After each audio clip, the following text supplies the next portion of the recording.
Welcome back to Robinhood Stock Market Watchlist Group. My name's Carlos, and we also have Dave here from LofiTrader. And so, Hey, good morning, guys. we're going to go over. This is our weekend meeting that we normally do every Sunday, and so we always like to look ahead to see what's going to happen before it happens, starting with what things will have the biggest impact on the stock market, and that's economic reports. So we'll view that, and then we'll talk about some upcoming earning reports, news, as well as other activity. So when it comes to economic reports, we always like to use our favorite website, and they also have a mobile application called investing.com. We need to go over to the calendar section. Once we're there, you'll notice that there's a few different sections between economic, holidays, earnings, dividends, splits, IPOs, and other expirations. However, we need the economic reports. And, for the longest time, when I was new, this was all just kind of a bunch of gibberish. But that's what's really neat about us having these meetings in this phenomenal group, because it allows other professional traders to kind of come in and provide their expertise. And so that way we can all kind of learn from each other and grow from there, and continue to share this amazing knowledge. And so once we're at the economic reports here, we need to click on filters, because we just need to clear everything that's on there and start fresh by selecting only two things. And one of them is going to be the United States, and then under importance, we have a 1 star, 2 stars, and a 3 stars. So then we want to put a check mark under 3 stars, because what we're telling the system to pull everything that'll have the biggest impact on the United States stock market. Once we click apply, then it'll refresh, and then we want to click on this week, and that way we can see everything here that has the biggest impact on the entire United States stock market. So then what we need to do is we need to kind of begin to dissect it by starting from the top and then working our way down. Now, typically Tuesdays, Wednesdays, and Thursdays hold the majority of the economic reports. Very rarely do we see an economic report that's scheduled for a Monday or a Friday, but occasionally, we do. So we don't see anything for a Monday. So Monday looks like it's either going to maybe absorb weekend news, or maybe it could continue its trend from Friday, or it could just be kind of a recovery day where it just kind of cools down because of the weekend. So now it can kind of recover maybe a little bit. And so to be determined, we're really going to have to watch what other world markets are doing, as well as the U.S. futures once they start here in several hours. But going into Tuesday, March 14th, we have the core CPI reports and for the month of February, and the year over year. Now, it's important that when we're looking at these, that we notice the times that they're scheduled for. However, these are scheduled for a kind of an interesting time here. Hold on, I gotta mute some guys that are coming in here. Apologize for that. But these times, so typically these times are in Eastern time. I think there might be a glitch here. I'm not sure, because these times are very, very early, or much earlier than normal. Because again, these are usually when we're looking at on the website, it's going to be Eastern time. But when you're looking at on your mobile device, it's going to automatically default to your time zone. So I'm going to double check mine to see what that looks like here. Yeah, and it looks like it is. Well, Oh, damn it. yeah, I think there's a glitch on the website, because my device is saying that it should be scheduled to be released 1 hour before the stock market opens. And so so but again, it's important to know what times these are going to be released, because that way we know if it's going to provide a massive amount of volatility before the market opens or after the market opens. That way we can utilize our strategy kind of accordingly to that.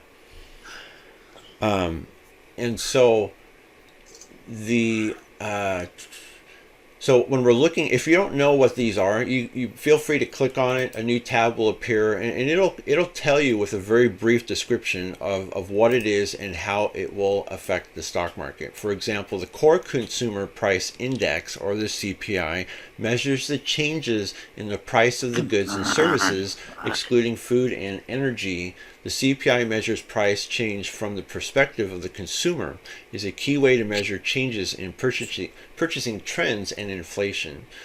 A higher than expected reading should be taken as a positive or bullish for the US dollar, while a lower than expected reading should be taken as a negative or bearish for the US dollar. Unless if we need the US dollar to lower to help lower inflation, then this would have an opposite effect, meaning where good news could be bad news or bad news can be good news. So we're still kind of in that that point in time where things could really go either way. And so but one way to kind of predict what's going to happen before it happens is by kind of comparing the forecast with the previous. Is it more than is the forecast more than the previous, or is it less than the previous? That's what the market is ultimately anticipating, all based off of these two figures. And so with these two, for the first one, it shows the same. So obviously that one's a little harder to kind of predict. But then we have the other ones that are different than the previous, and both of these are showing that they are lower than the previous. So typically that would be bearish, as we were just talking about. But in this case, bad news may provide the good news of characteristics. And so I'm going to show you something. This is going to be very interesting. I have a quick question. Yes. Are you worried about the short squeeze that very well could be inbound this week with the call to put premium out crazy?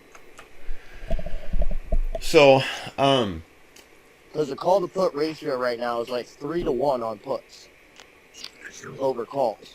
In some areas, yes, that's something we're going to go over. There's definitely a little bit more puts than calls, but that could be more like maybe a blend of day trading activity as well as swing trading activity. So we're going to try to dissect that to see what are people holding throughout the weekend, so that way we can determine, is it a blend? Are you watching the flows coming in to determine that, or are you just checking OI?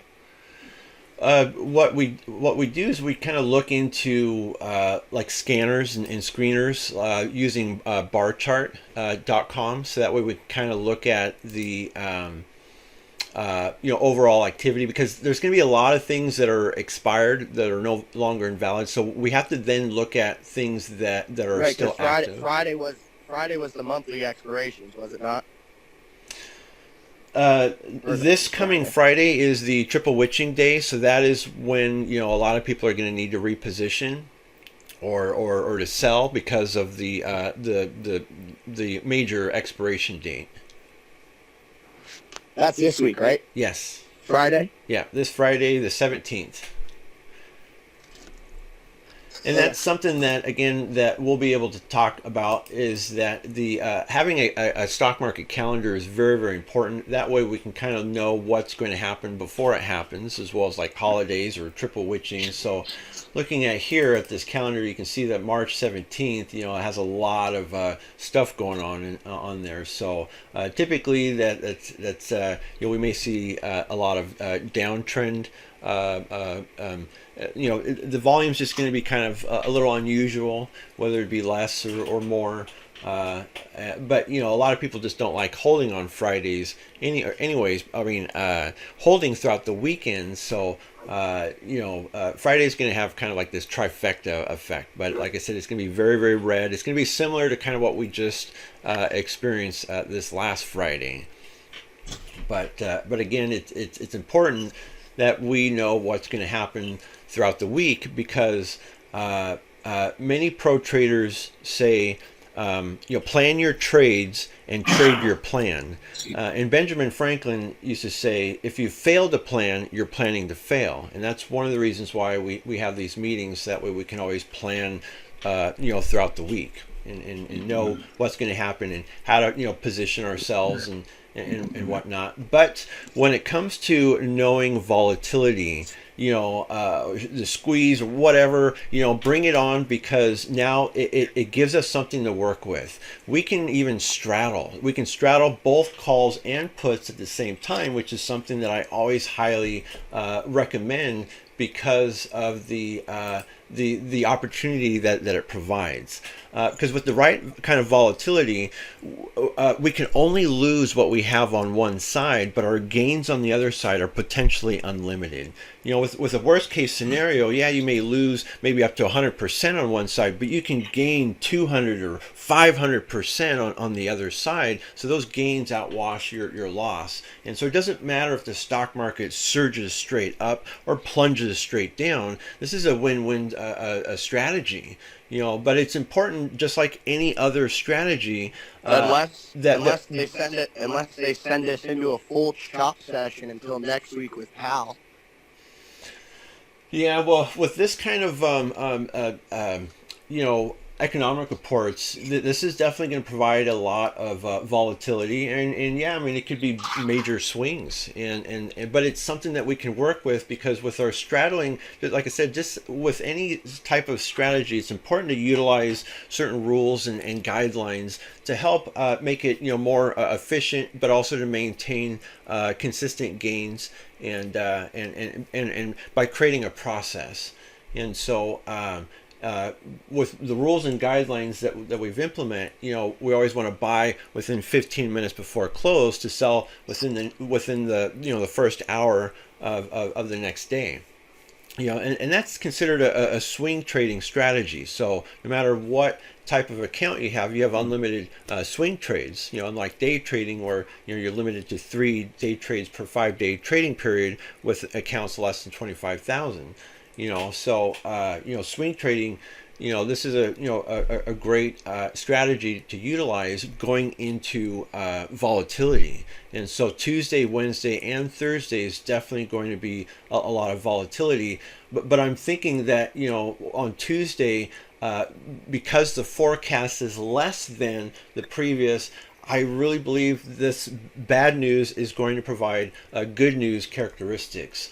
But again, I wanted to show you something because this is something that we kind of look at together. And one of them is the interest rate decisions. Now, the last time that we went over this, the interest rate, the federal interest rate decision was just a couple weeks ago, and they only had 2 schedules. The schedule was for this month and I think next month or May. And so, but lately, since the Feds have had some meetings lately, all of a sudden they have the schedule for the rest of the year. Look at this, you guys. We have 7 more interest rate hikes for the rest of this year. And so they're even if it's 0.25% at a time, this, whatever the interest rate is now, imagine 2 more % on top of that. This is nuts. But the government's going to say, oh, we got more work to do, we got to fight this inflation. But with us talking about this stuff in the last couple of weeks, we've seen how the government trying to fight the inflation that they originally created, hasn't been really been working the last couple months. Inflation has kind of slowed down. In fact, some inflation has kind of gone up a little bit, some has kind of gone down, but ultimately it's kind of stopped. And this has kind of freaked the government out, and so they're going to say we got more work to do. This is their we got more work to do right here. So just know that these are scheduled dates. So this gives us the opportunity to know when there's going to be more volatility. But again, once we get to a certain point, the investors in Wall Street will begin to see the light at the end of the tunnel, meaning where this is almost over, and then next year, once the economy collapses, the government's going to start doing what's called interest rate easing, which means they'll start lowering interest rates, and they're going to start doing quantitative easing. Because right now we're going through a process called quantitative tightening, which is where the government's selling stocks that they bought some time ago. Which the last quantitative easing that they did was during the second quarter of 2020, when they closed the economy down and created a rock bottom on the stock market. And so they started buying stocks very, very low. And can you believe that the barrel of oil was under $1 a barrel, and the government started buying billions and billions? It actually dropped to negatives. Yeah, I mean, I could not believe that when a barrel of oil got to the negatives. I was like, how is that possible? Because I've been doing this for a little while, and with crypto, I mean, anything that it never goes in the negatives. We're in like fractions. It could be like 0.000001 of a penny. Just like Shiba or whatever Dogecoin was. Many years ago. It's just fractions of a penny. But in this case, oil was in the negatives, and it was mind blowing. And so we were, asking other, pro traders at that time, why, how, and they were like, well, they have to basically kind of pay to give it away, because they have to turn it over. If they don't, they'll lose more money than if they paid to give it away. And so then I was like, oh, okay, I guess that makes sense. But it is what it is. So but these are just things that we have to kind of know about. It's the rules of the game. So we just have to know what how things work, so that way we can be a better player.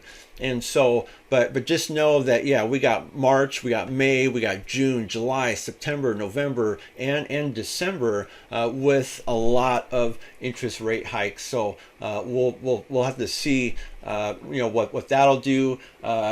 We just saw in the last couple of days a bank collapse, and so this is hurting banks. You can even talk to your local credit unions, and they're all saying we're hurting because of this. And so we're going to see some pretty interesting things coming up here this year with these companies. A lot of these banks are going to be buying each other out. There's even these weird postings with Elon Musk might buy whatever this bank that's kind of going under. I mean, we're just going to see a lot of weird things, but it's things are going to get worse before they get better. And but we're just kind of in a weird point in time with the market, and I'm going to show you something, because it's something, a picture can say 1,000 words. And so but it's really important that you know where we're at with the economic cycle and the stock market cycle. And so when do you believe quantitative easing starts again? It most likely it should begin next year. On top of you really think it starts next year?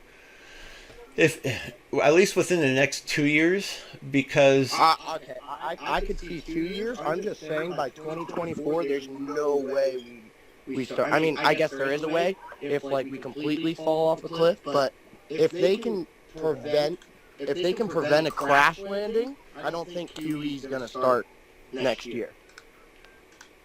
The only way they start QE is if we fall off a complete cliff and need the money, because they just screwed themselves with all the QE they just did. Yeah, and so, but with what we've seen in the past, the government likes to create a massive drop. They like to create a massive dip. That way, they can buy super low, and so it just depends on Agreed, but what they're going to use. I agree with that. But isn't the crash inevitable? We have 7 major bearish catalysts. The crash is almost inevitable. We have the credit crisis, we have the housing crisis, we have the debt crisis, we have the war. Like that's 4, that's 5 right there.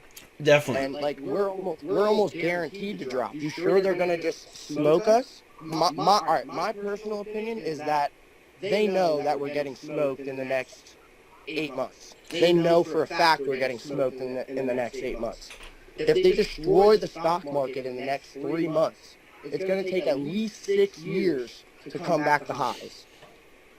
Well, according to the economic cycle here, we can see that we had left the market bottom not that long ago. You know, the lowest points. We didn't even have the capitulation yet. Or the mass selling like we did in 2008. We didn't have any of that. Yeah, correct. And so, are we still? Is that still going to happen? You think we're in the trough if that didn't happen? That's hard to say. It just depends on if we really were on the market bottom or are we still expecting more? I mean, now the whole year last year was extremely bearish, and so. Right. But when we look at a lot of the charts, it looks like we had just recently left the market bottom not that long ago. Looking at this economic report, we can see that the full recession is still coming up ahead. I was going to say if you look at the charts from the highs, every slide was 60 to 80 points, and we're at 30 points of the next 60 to 80 point slide. So in theory, if they really wanted to, this could slide 30 to 50 points in the next 3 weeks. Yeah. But where it's the whole bears, the bearish characteristics is losing time, because as we get closer and closer to the summer season holds the most bullish characteristics, and so that's not true. Most investors pull in the summertime. If you look over historical data, the summer is the worst month, one of the worst months on the stock market. Huh. There is a lot of institutional ownership. A lot of them are going to their cottages and they're relaxing on in the summer times, and there is a little bit of a lull in the market during the summertime.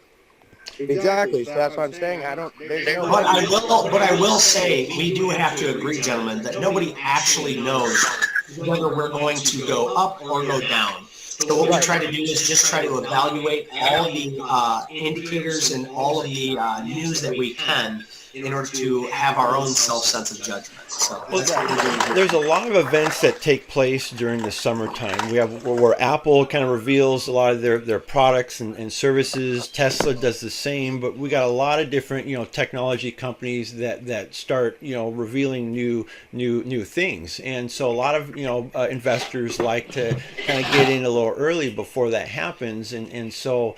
We may not see during the summertime things may reach higher highs compared to previous years, but we do see a lot of bullish characteristics. But if the cycle maintains the course, yes, the recession will get worse as we see what the government has scheduled for us for the year. But we're in this weird time where the market is slowly kind of starting to go upwards, but the recession is getting worse. So.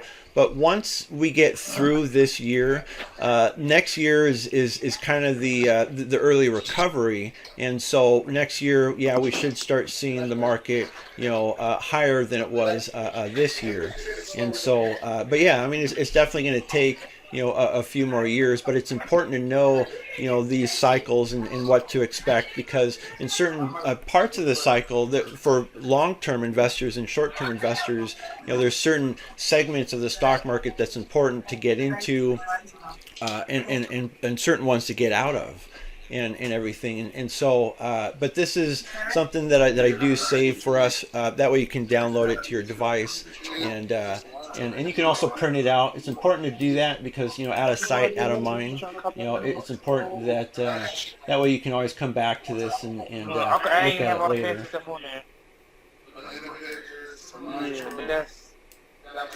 Because I tasted it yesterday. I said, this is Gotta mute some of you guys, your little background noise there.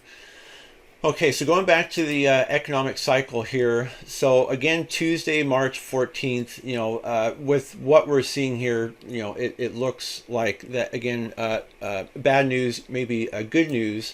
And so that way the government investors are hoping, feeling that whatever the government's doing to lower inflation is working. And because they're going to want to see these numbers down for that to happen, so that way they can kind of cool down the interest rate hike, but it doesn't look like that's really going to happen.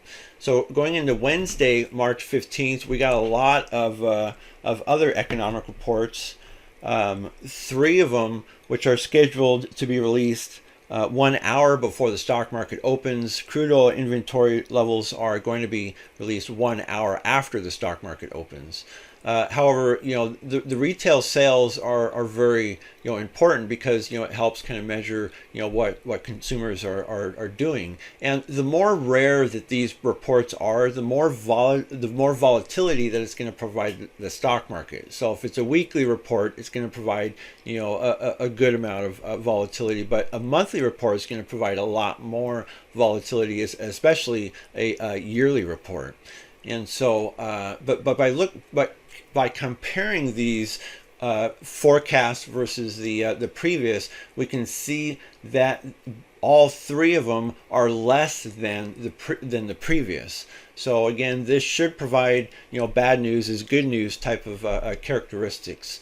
So, but then again, we have to remind ourselves that both Tuesday and Thursdays are normally quantitative tightening days. And so the government is still selling the stocks that they bought, which we can always refer to the calendar here. That way we can look at a kind of a severity level of how much stocks that they're going to be selling. So for example, so for this Tuesday, the 14th, the government has planned to sell about $3 billion worth of stocks, which is still pretty low. Can easily be recovered by investors and whatnot. But this Thursday, the 16th, the government has planned to sell about $8.2 billion worth of stocks, which is a little harder to recover from.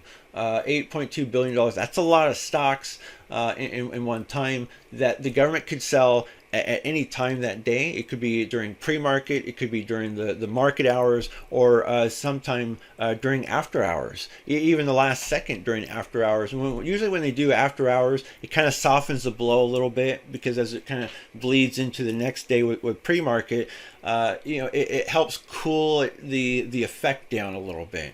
But when you see it during the middle of the day, during regular market hours, we see that massive drop, straight down. And typically the news media and whatnot, they'll try to blame,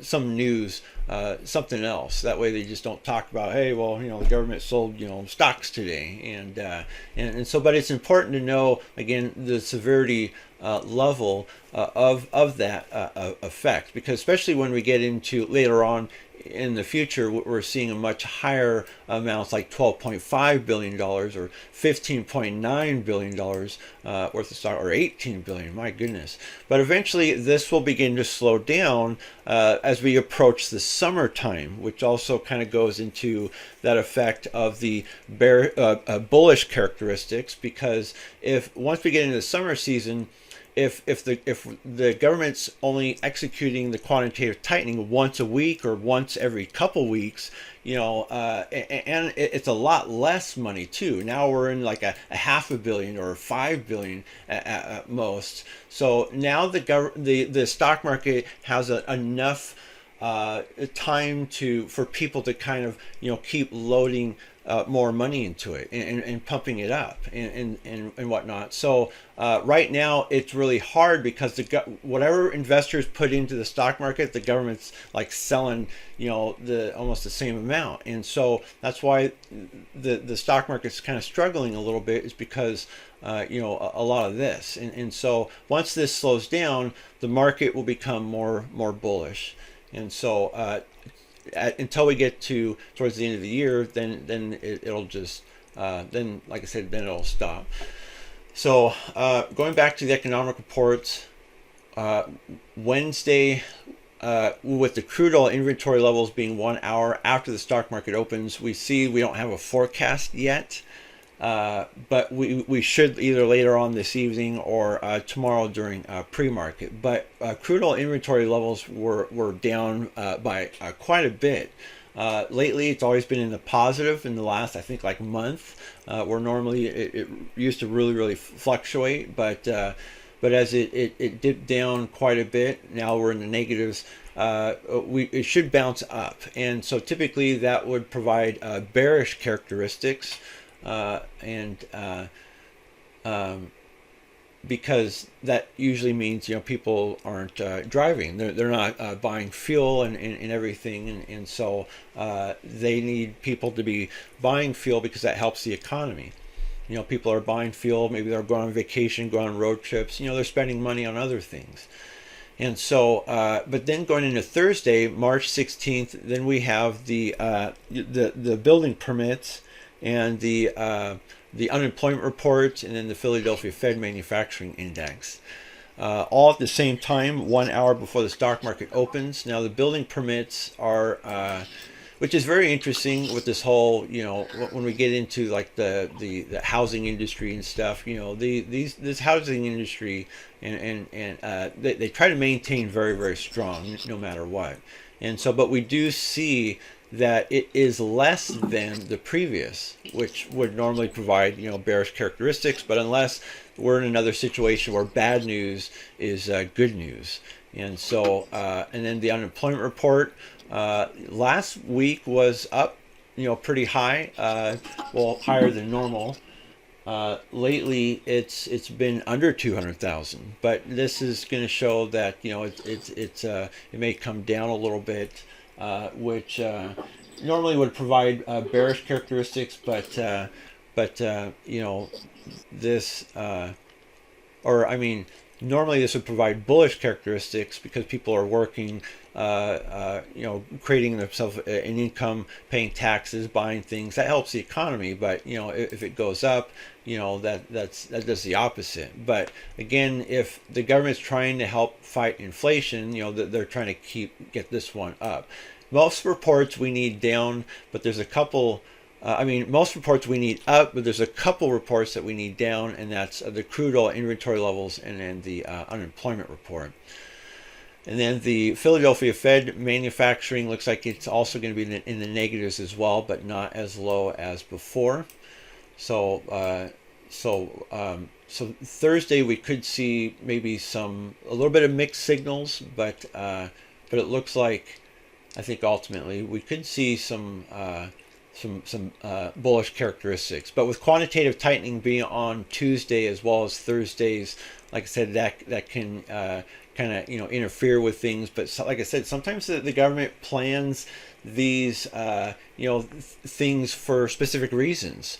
With the economic reports, these are scheduled to help provide a lot of information, but their timing is impeccable because it helps provide a lot of volatility before and after the stock market opens, creating that massive snowball effect.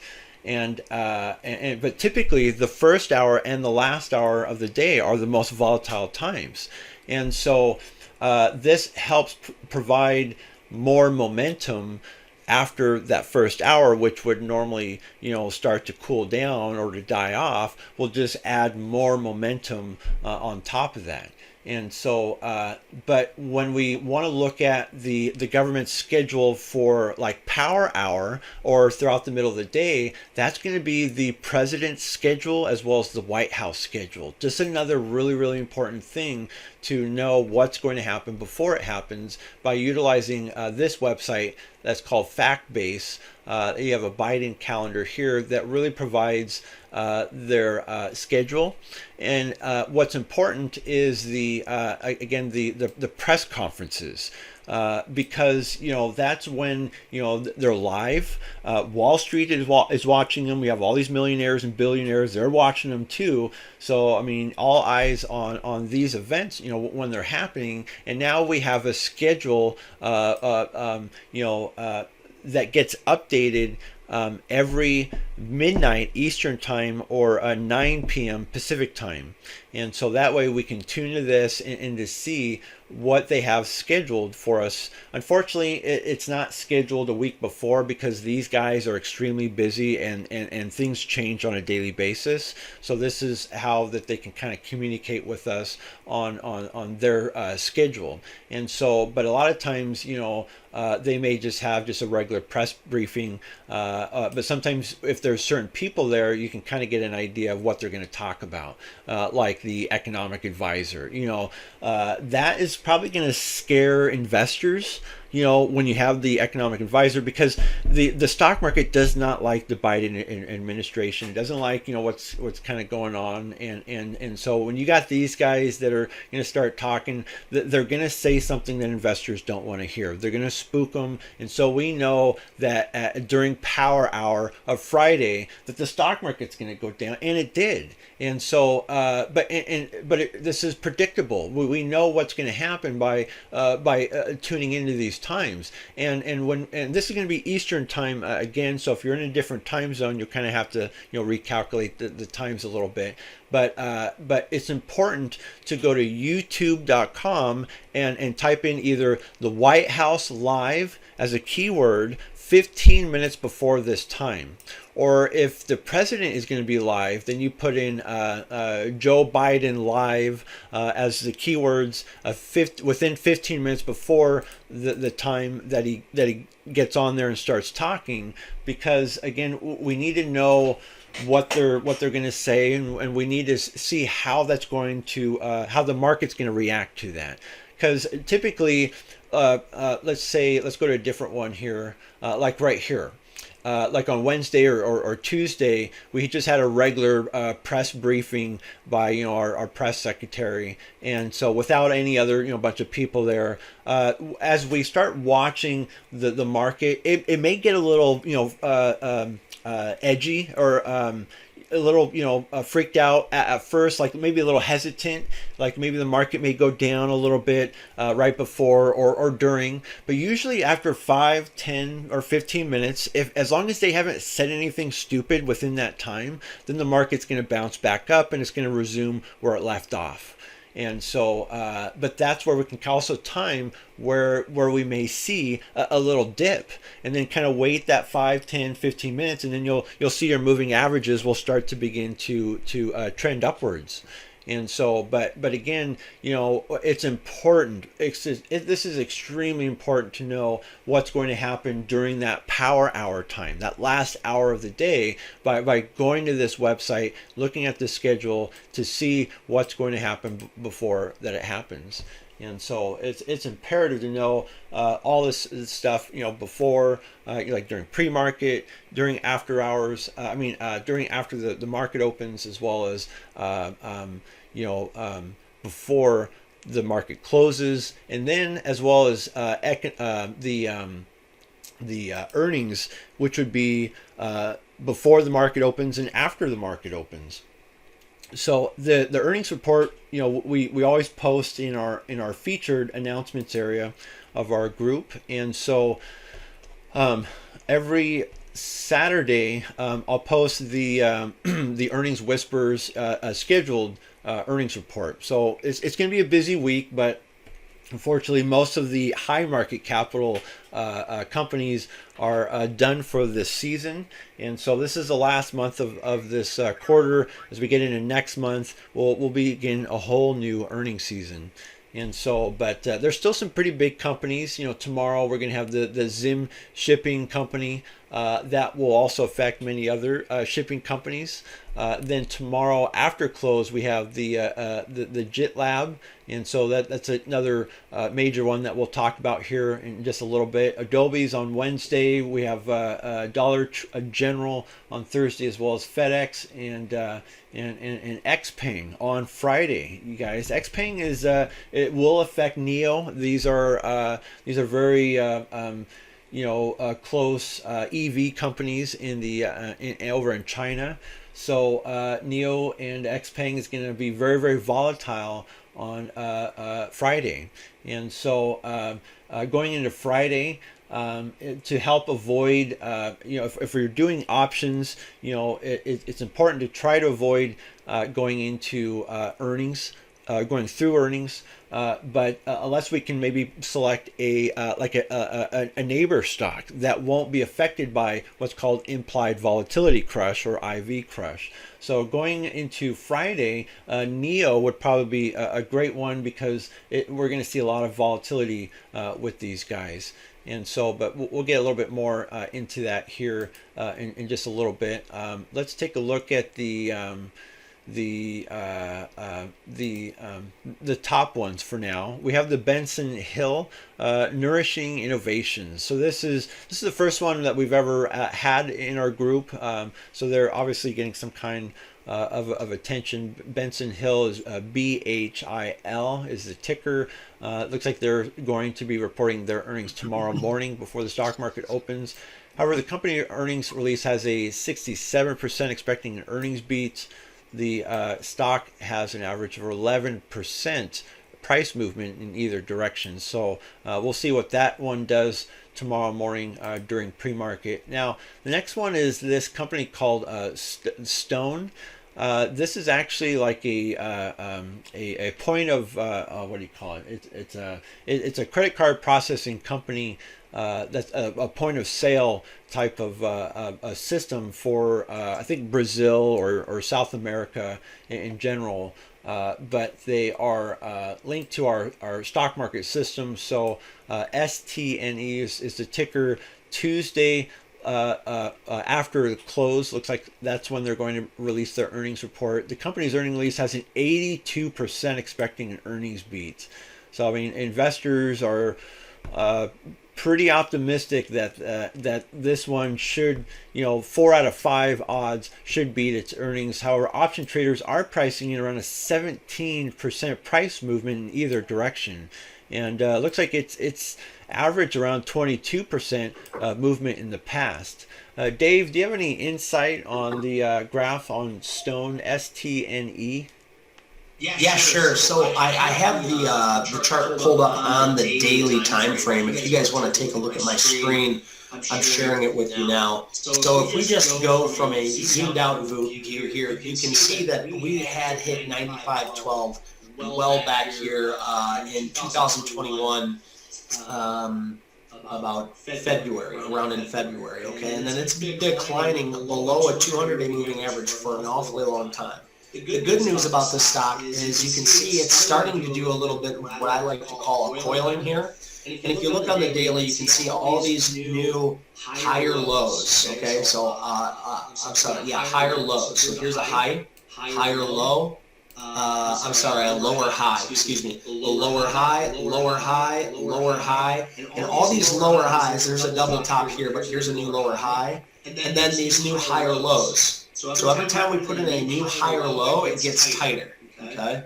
But it's under a 200-day moving average right now, so I'm going to need to see this thing not just break above the 200, but trade in this area up top between $12.30 and $10 above the 200-day moving average for me to want to catch too much interest with this. So if we can get something good for these earnings during this tough time right now, this tough cycle, if we can see this thing pop up above that 200-day moving average and then hold for us, that might be a nice area to take a little, to make me take better action.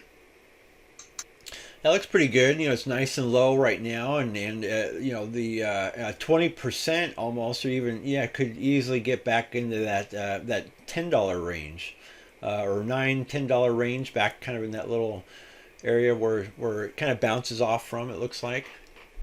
Sure, yeah, just above that 200-day moving average. If it pops up, if it can pop up above that, I would really like to see this thing holding out over there, maybe forming a base, kind of like it did here, but obviously sustaining that base and carrying on higher. So this 200 looks like it is smoothing out for the stock. So the technicals are looking better for the stock than they did a few years back. One other thing I do want to point out is the volume down here. If you take a look, this increased volume that you see, anything over above this yellow line here, is going to be increased volatility. And these big blurps here aren't just little guys like you and I. Those are the institutional owners kind of backing this. Now, if this breaks down below this area and gets below this traded volatility, it's bad news bears for STME. But like we were saying, if we can see it pop up above that 200, pop up above this institutional buying, this institutional ownership here, I think we can definitely see this thing carry on wayward, son. It looks good. All right, let's take a look at the next one here. Is Array Technologies. That is another new one for us to analyze. Array Technologies is a company that helps build parts and equipment for solar panels. And so Array is scheduled to release their earnings on Wednesday, March 15th, after the stock market closes. The company's earning release has a 79% expecting an earnings beat, almost an 80% again. Option traders are pricing in around a 15% price movement in either direction. Array is ARRY. Dave, what does the charts look like on Array Technologies? I was really happy to see that you had this on your list, because I've actually been following Array for a very long time. And right when I hear Array, I need to look at the hottest stock ticker in this sector, which is First Solar, FSLR, as we talked about before. We talked about First Solar being a leader, or a possible leader in this sector, and its earnings did come out and they did beat, and I believe we went over it here as well, guys, and we talked about its expectancy. We talked about its volatility it could bring, and look at this beautiful move that FSLR made. So I have to bring up FSLR because look at ARRY. We know it's setting up just like First Solar did, but I always like to point out, we are looking at a lagger stock, meaning the leader in this sector currently is FSLR. Now, we can't always follow our leaders with our laggers, depending on the time, but if we look at this beautiful up-curling 200-day moving average on an upward trend line, this is going to be its tall tail. Right here is the earnings on 315, guys, so this is definitely something you want to keep on your stock list, because if you see where I have my alert here, this could be a beautiful uptick in volatility in the bull's range. But if it wants to stutter step or have any trials during this earnings season, this thing could. Please go for it. I have one question about earnings. Are you not worried that Sedge got destroyed on earnings? I'm not familiar with Sedge. I am familiar with the ARRY and FSLR, and I'm only looking at those two in comparison. Well, Sedge and First Solar are probably the top two in that sector, so you might want to look at Sedge. Sure, I can bring up Sedge. It's in the same sector, and as you can see, Sedge Technologies is trading sideways. It does look like it's holding above a 200-day moving average. And from its earnings here, it looks like they beat, actually. They beat their earnings estimates, so it looks like it's holding up well for now. So we'll have to see how the rest of this plays out. So ARRY will be a very interesting one to see what happens here for its earnings. Oh, yeah.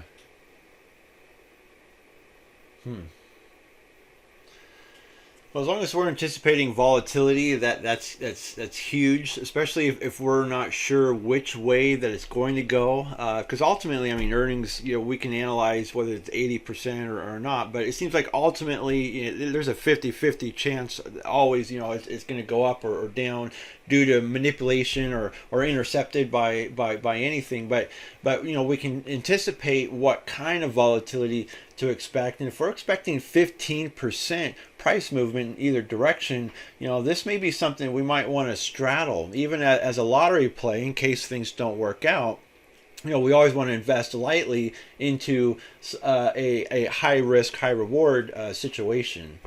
But most likely, if the volatility happens, it'll be more in our favor. So let's go on to the next earnings. Is the GitLab or GTLB is the ticker. They are confirmed to release their earnings again tomorrow after the stock market opens on Monday, March 13th. So this will give everyone plenty of time to keep a close watch on this, as the company's earnings release has a 69, almost a 70% expecting an earnings beat.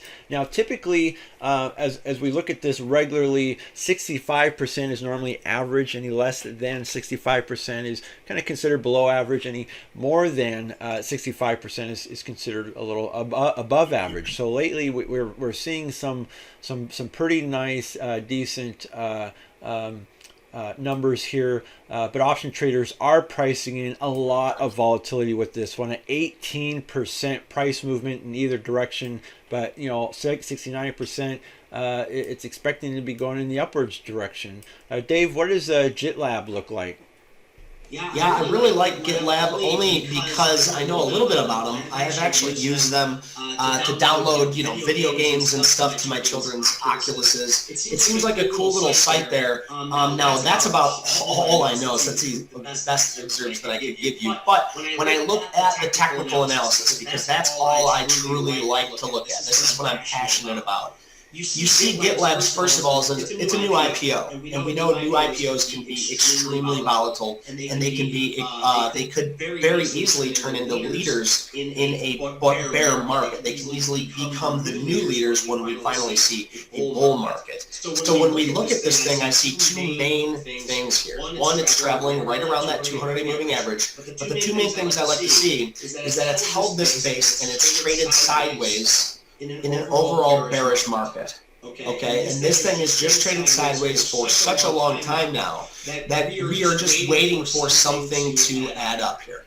I'm seeing a small uptrend on this, and it's squatting down on top of that uptrend right now. So what's nice when I see these things, these patterns on these technical areas, we know that this is a very key area. If it breaks this, I think we can head a lot lower. But if earnings comes out and it's better than expected, or even on its estimated, I think we can see this thing hold this trend and either trade sideways here. But if we get above any of this area here, we have this nice head and shoulders on the daily. I just want to point that out, guys. Nice head and shoulders on the daily. That means if you pay true to that strategy, this might head lower. But holding this trend line with a better than expected or estimated on the earnings, I think we can see this trend line hold out, and we might see bluer skies for the future of GitLab. Yeah, no, it looks like we could easily get in that mid $50 range again. That would be nice to see. Almost 20%. That would definitely put us, in there. Maybe come up here, retest that 200, and if we could break out and get above it. It looks like it's starting to curl here, so that's always a nice thing to see when you're looking at it on the daily. Oh yes, definitely. No, that looks good. Definitely something we got to keep on our watch list. It's definitely going to be all over the news, and so that's why it's important as we go through all these scheduled events that we know what's going to be on the news before it actually does. And so just like it's like as if we're the journalists, we're the ones that are doing all this research and preparing and doing our due diligence, because again, we got to plan our trades and trade our plan, because if we fail to plan, we're planning to fail. And so Dollar General is next. Earnings report on Thursday, March 16th. During pre-market. So before the market opens, the company's earnings release has a 69% expecting an earnings beat. Option traders are pricing in right around 4 to 5% price movement in either direction. What do the charts look like on Dollar General, Dave? Sure. Well, of course, right away when I bring them up, guys, the first thing I like to take a look at is where it's sitting on that 200-day moving average. Obviously, it's broken down below the 200 moving average, as well as a lot of our bigger stocks have.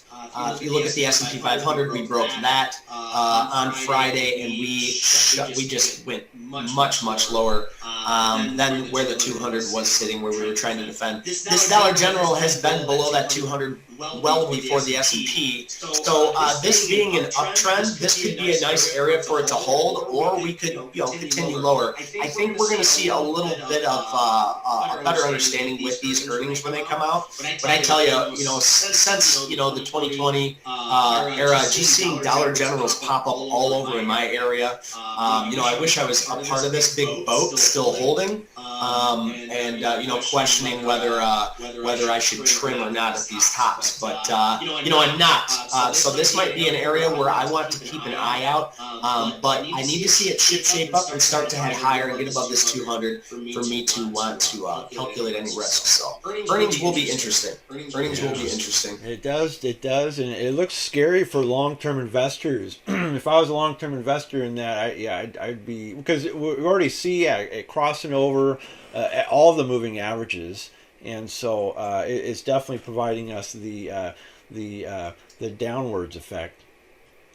Sure. And also, if you use like Stan Weinstein's stage analysis or anything like that, you would be worried on this weekly below a 30-day moving average as well. So, on the daily below a 200, and on the weekly you're below a 30. I'm sure if we went into the monthly, we could see we're below a 10.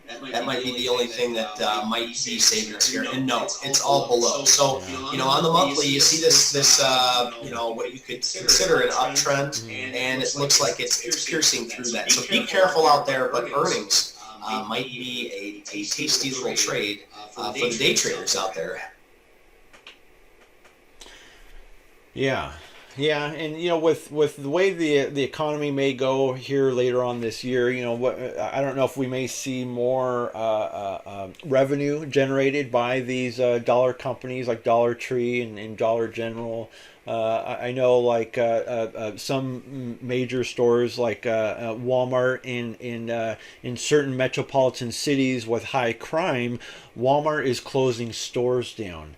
And so because of the increase in theft, and so that may lead a lot of people to start maybe doing more shopping in other places, including Dollar General and other things. So it's going to be interesting to see what kind of happens here as we kind of shift into this year with some of these dollar stores. So next earnings report is FedEx. FedEx is confirmed to release their earnings on Thursday, March 16th. FedEx is FDX. The company's earnings release has a 36% expecting an earnings beat, which is probably one of the lowest ones that we have for this week. Option traders are pricing in right around 6.5% price movement in either direction, but most likely it's going to be in the downwards direction. But let's take a look at the charts with Dave. What do the charts look like? So guys, we can't always look back on history and take heavy trades on history, right? Because history does not always repeat itself on these technical patterns. So I do want to just state that first. But if we look at FedEx and what it just did the last time it was up here over its 200-day moving average. Well, the last time we were up here, when it broke hard, guys. So I do just want to give you a warning. First of all, we are on, obviously like a stage 2 downtrend here.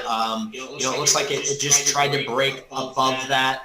and it looks like it's getting smacked down pretty hard here. So, I never take a trade before earnings. I always take after earnings this year, or after earnings are said, and then I play off that volatility, depending on where my levels are. Well, in this situation, if we got any kind of snap up in earnings, I would look to be shorting these areas, just simply for the day trade. For the day trade of it. So we're sitting below, above a 200-day moving average, but we're sitting, below all of its above volatility. So anybody that's been trading this the past couple of weeks is underwater. So if we see any type of pop, I'm going to be looking to short this only because it's in this downtrend. Now, I like to be a bear with bull horns here and say, it did break above this, and it is above a 200-day moving average. So I would like to see this in some way, shape, or form trading sideways, so we can see all of the rest of this start to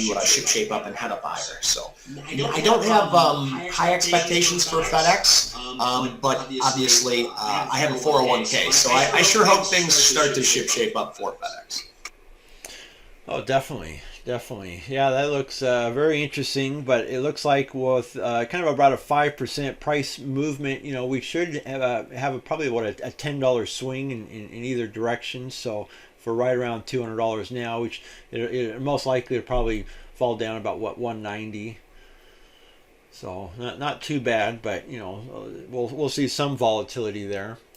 Let's take a look at the next one. Was going to be Adobe. Adobe is confirmed to release their earnings on Wednesday after the stock market closes on March 15th. Adobe is ADBE. The company's earning release has a 63% expecting an earnings beat, so it's right about average. Option traders are pricing in around a 7% price movement, which it normally moves around that, so it does move decently. Previously. What do the charts look like on Adobe, Dave? I hate to be, the bearer of bad news, and that was pun intended, but guys, we're under a 200-day moving average. You're going to hear me say that a lot. Once we get away from these, though, say hopefully in the years to come, or months to come, or weeks to come, if we can get extended from these 200-day moving averages, you won't hear me repeating myself. But while we're in this trial area, I'm going to use that as my risk on, risk off. I'm risk off with Adobe here, just like I'm risk off with most of the market. But with the earnings, we still can see different trades. If earnings catches a vibe and wants to head on higher, we might run back into this volatility at 350. But if it wants to head lower, we're sitting in its supply right now. I can mark that out for you. We have all of this action right here that it's just sitting in. So if it breaks below this, there's not much to hold this up from heading a lot lower, okay? There's not much at all if it breaks this 325 area. I think we can see this head a lot lower. So already below its 200-day moving average, we're going to need to see Adobe shape up somewhere here, guys, or we might, have harder times for Adobe. So that's what I see. Yeah, and that's interesting. It looks like we with the long term wise, that if the price kind of starts to come up, it'll kind of cut through the rest of the moving average lines. This could give, I think, a good, buying signal for short-term and long-term investors. So hopefully, we see something there.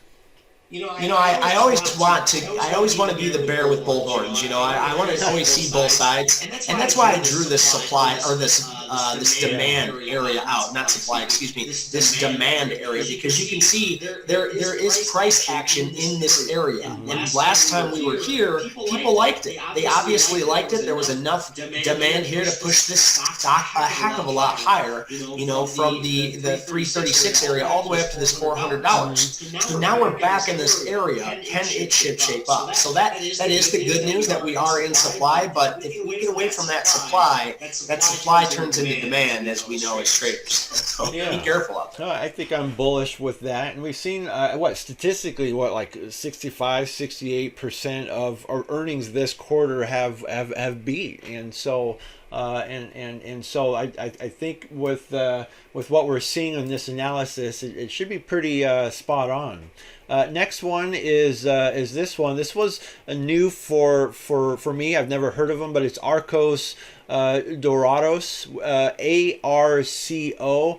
They it's basically McDonald's for South America. And so McDonald's is huge, even worldwide. But for some reason, it's getting some attention for this week. But this is confirmed to release their earnings report on Wednesday morning before the stock market opens on March 15th. The company's earnings release has a 63% expecting an earnings beat, so it's still just right around average there. But option traders are pricing in right around a 4.5% price movement. Let's take a look at the charts with Dave. What does it look like with that one? Well, I right now I'm on the weekly because I wanted to really see. So this thing started around 2011, and so I really wanted to congest some of this data together to help me determine where my levels were. And we can see that we have this thicket up here around this $10 area, we'll just call it, and then we have a very beautiful thicket down here. I don't know why I'm calling it a thicket, volatility area, but it'll be a thicket for today. That's fine. If this thing wants to pull back, we have support here. It's above a 200-day moving average. That looks like it's curling on the weekly. So that's the 200-week average. So let me go to the daily here, guys, and take a really good look at this thing. So we have our levels marked out, and it's just kind of bouncing in between that $10 area and this $7 area. So I would like to see this thing stay above this 200-day moving average, and also it looks like if it can show me, if it can shape up, and that this supply is still here, this might be a nice trade to head to the north side. But if it does break this, say, 750 area, that might be bad news bears for the stock, and we might see it headed lower. So where it stands right now, this looks like a decent stock for the longer term. It only moves 2.4% usually in its active daily trading range. So it'll be interesting to see what the earnings comes out and wants to show us. The volatility in this area is very strong, guys. So we'll have to see how it wants to react after earnings and in this area. If we get a hard snap down, for me, playing that emotional snap might be a nice little buy down here for a snap back up for your day traders. And for your long-term investors, keep an eye on this. Keep an eye where this is sitting. Dollar cost averaging in might be a good idea, but always have risk in mind and always know where you want to sell. Okay, so that's what I got for you, Carlos. All right, looks good. Let's take a look at the next scheduled earnings. Last but not least, it is a Zim integrated shipping service. So this is going to be the number one most anticipated earning release for this week. However, it is scheduled to be released tomorrow morning. Zim is the ticker, but then we got Monday, March 13th before the stock market opens. The company's earning release has a 60% expecting an earnings beat, but option traders are pricing in about a 15% price movement in either direction. Normally, it's known to move around 4 to 5%, but something's going on in the shipping world, and I don't exactly know what's going on. But so I live in the Seattle region, and I tried to ship something over to a buddy over in Hawaii, and there's throughout the entire Northwest. The whatever shipping company that's used to go between the Northwest and Hawaii is shut down, and you just can't get enough information from a lot of these guys here in these shipping ports. And so I call over to Hawaii and talk to the Department of Transportation, and they're basically saying it's basically politics. They're working on contracts and whatnot. I don't know if it's a union thing or whatnot, but something is going on where it's I think they're limiting certain things and whatnot, but this is interfering with their production and their revenue, when it can probably be a lot more than than what it is now. But it's been known in the past where the government has intentionally tried to slow down certain industries to create a shortage, which created the inflation originally. And so, but this is going to be very, very interesting. What do the charts look like on Zim, Dave? Yeah, so I got Zim pulled up here on my screen, guys. When I look at Zim, obviously at first glance, I'm not gonna touch the stock with a 10-foot pole. And the only reason why I say that is because it's so far below this declining 200-day moving average. So to me, this stock is a dying stock for whatever reason. I don't know. Now I know in the shipping sector it has been crazy. They have been able to charge whatever the heck they want to ship things. I don't know why or what is going on with the stock, but if I'm just looking very specifically on a technical basis, I'm going to need to really see something fly out of Zim's pockets here to show me that they are diluting their company, that they are going to do what's best for the investors and for themselves, and trade a heck of a lot higher than where they're sitting. So we are almost back down to all-time lows around the $17 area, guys. So this might be the best time to buy or the worst time to buy in my situation. What I like to say, best time to buy or worst time to buy. But in my situation, the way I trade, this thing really needs to be showing me proof of concept above a 200-day moving average. So we will be locked on to see what these earnings want to do, to see how we want to trade this thing in the future. Oh, definitely. It looks like it's still a little early, as we can see, with the still below, all of the moving averages. So definitely need some more time there. But like I said, it's just very interesting how, how the shipping world kind of works, and how things can just stop, and cost them, lots of jobs or revenue or whatever. I mean, they must be losing millions, if not billions of dollars, by just, decide to not ship, or maybe they just can't because of, due to like maybe strikes. Maybe the staffs are on strikes, or maybe there's these contract deals or something, or just, it could be anything. But I do got to point out one more thing on this that I just seen. So, I'm zooming in here a little bit on this hourly, and I'm just looking at some of this volatility.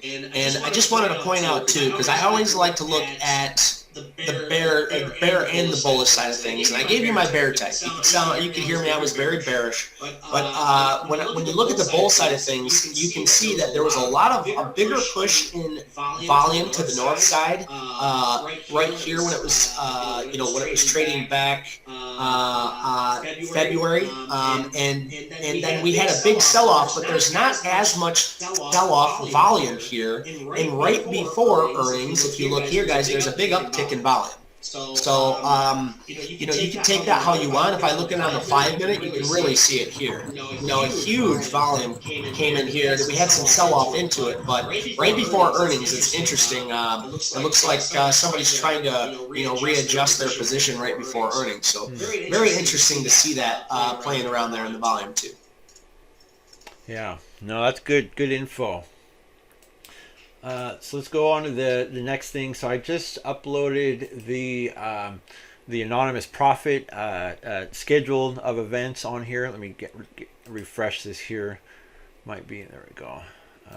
Okay, so this is always kind of neat to kind of go over, because it may have some things that go beyond the top 10. And so looking at Monday, we went over the Zim. Now they have the Rocket Lab on here for Monday. Option trading volume is elevated due to the companies participating in a 35th annual Roth conference.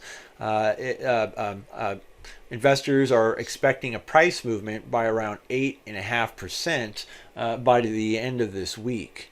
But then we have Intel. Option trading volume is elevated due to the companies participating at the Bank of America of 2023 Asia Pacific Telecom, Media, and Technology Conference.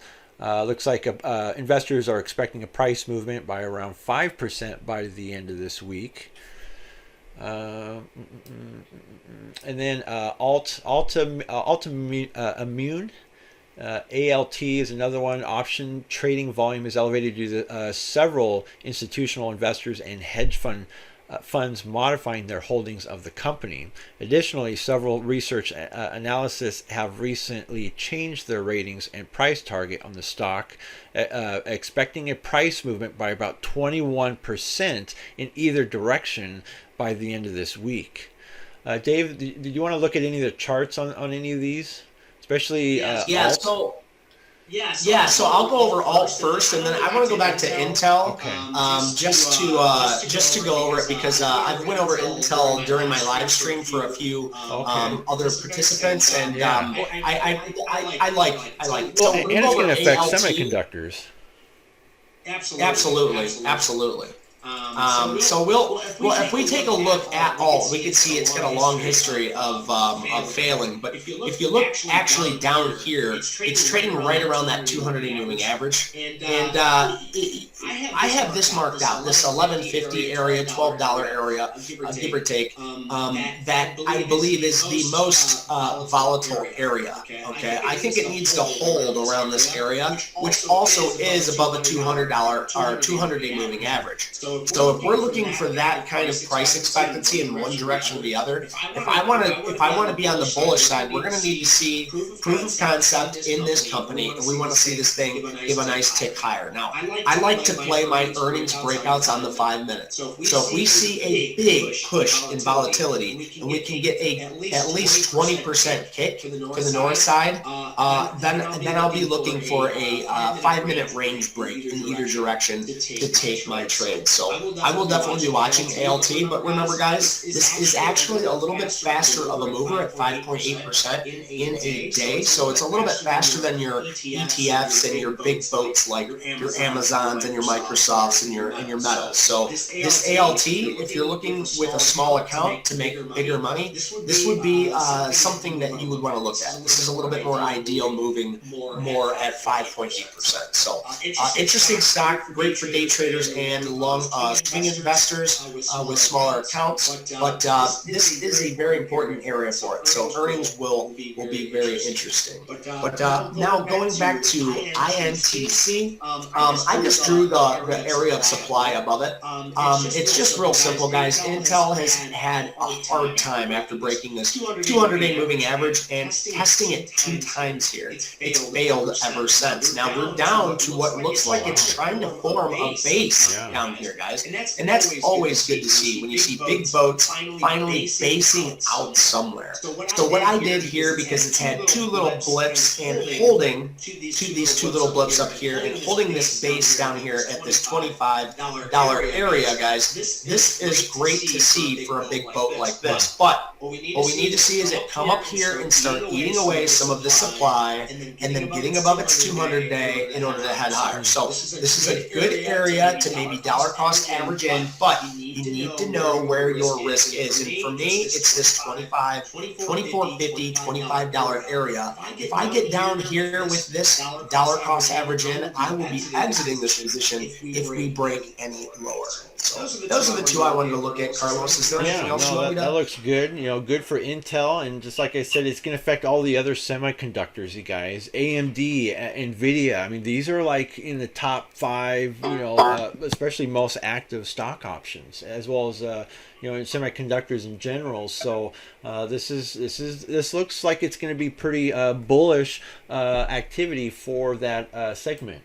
So let's take a look at Tuesday. Tuesday, as we talked earlier about the economic reports and CPI, that's going to create a lot of volatility there. But then it says the Farfetch. FTCH option trading volume is elevated due to the company participating at the Bank of America 2023 Consumer and Retail Conference.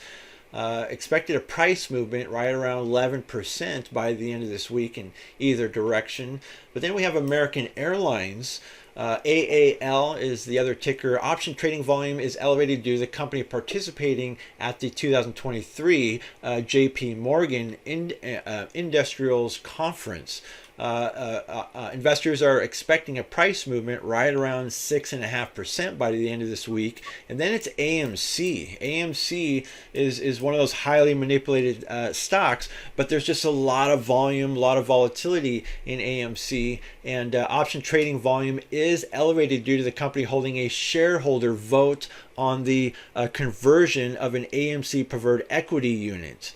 That they're calling APE, that's funny, into common shares.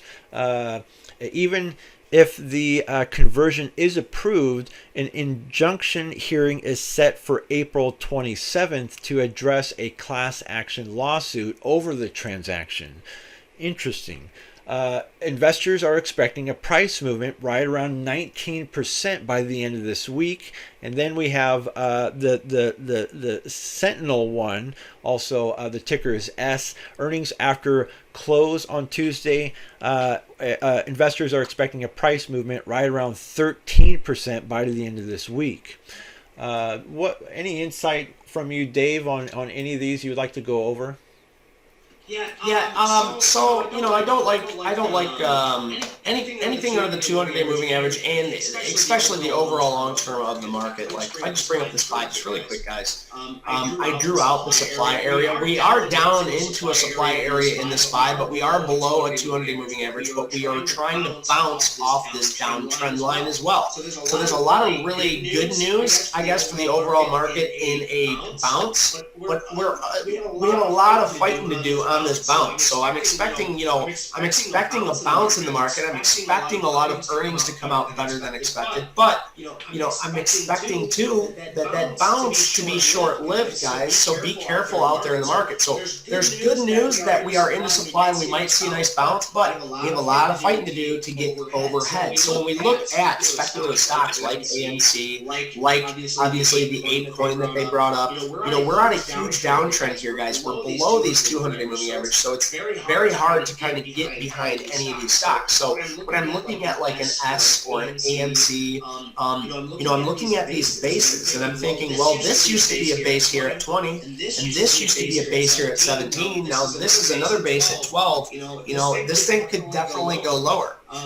So when I'm looking at these bases, I'm looking for volatility, and we're seeing a lot of volatility in the sell-off direction right before earnings for us. So just be careful out there, guys. I don't like to play pre-earnings, but after earnings, I like to play on the daily side, sometimes taking swings, but be careful of that volatility out there. Oh, definitely. No, that's good stuff. So let's take a look at Wednesday. Again, we had the PPI report that we talked about. What's this one here? Let's see.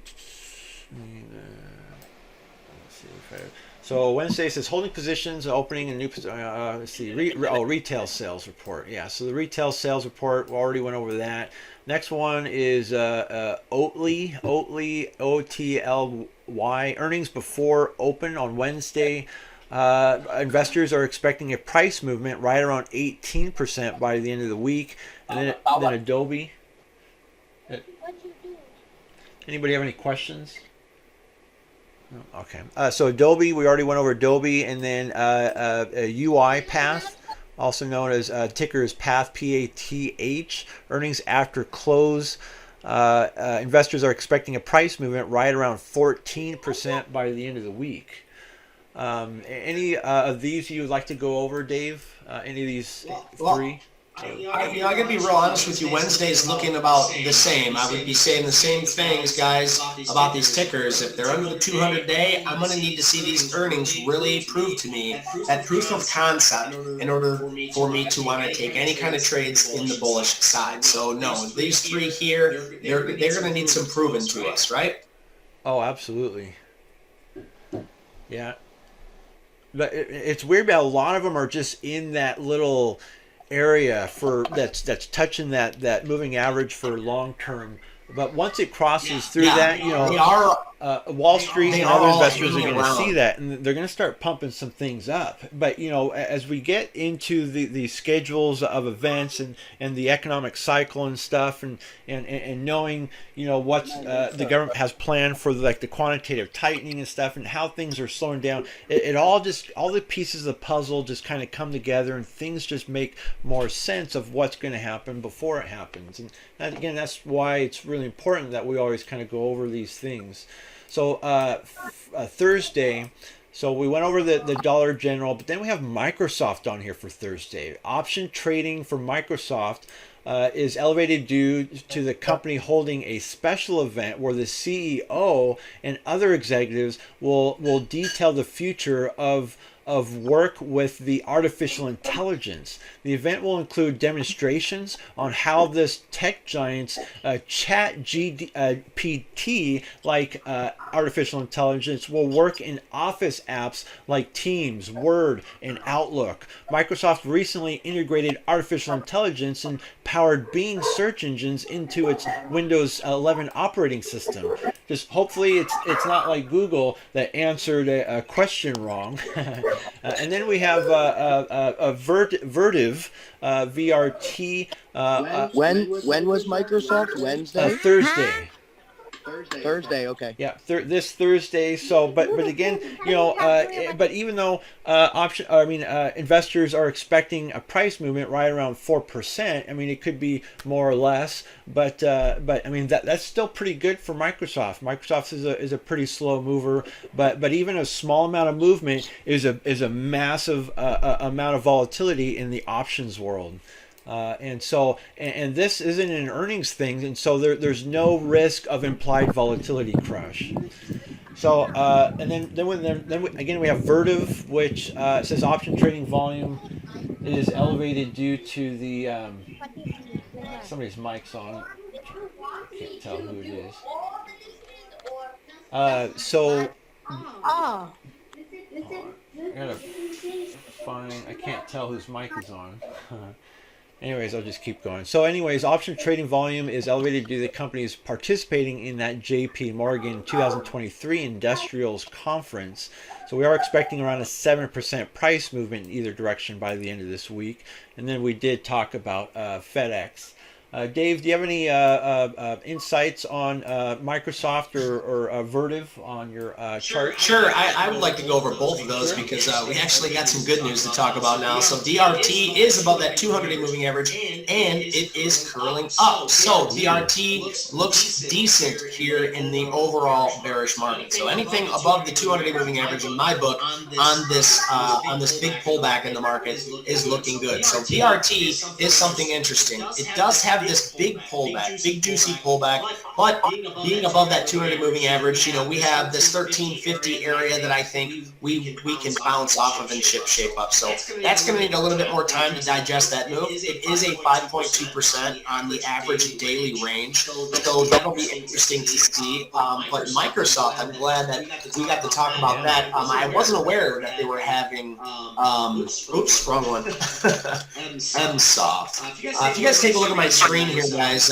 we can take a look at Microsoft. This is the daily, and this thing is a big boat. It's going to help move the overall S&P 500 or the NASDAQ. The overall market in general is going to move when Microsoft moves, as well as Apple. So if we get a better insight to Microsoft, we can get a better insight to the overall market. Now, Microsoft is fighting right here, this 250 area. We want to see this 250 area hold, especially if they're going to be coming out with some type of AI headlines. Just like Carlos said, we don't want to mess it up like Google messed up. I mean, Google is looking like a pooper scooper right now, well below that 200-day moving average. So let's hope Microsoft and Mr. Gates there can watch their P's and Q's, and they can stay their area, because this little break here, this what should have acted as resistance is doing its best to, as well as that 200-day moving average. So Microsoft, guys, is looking like what I would consider a constructive pullback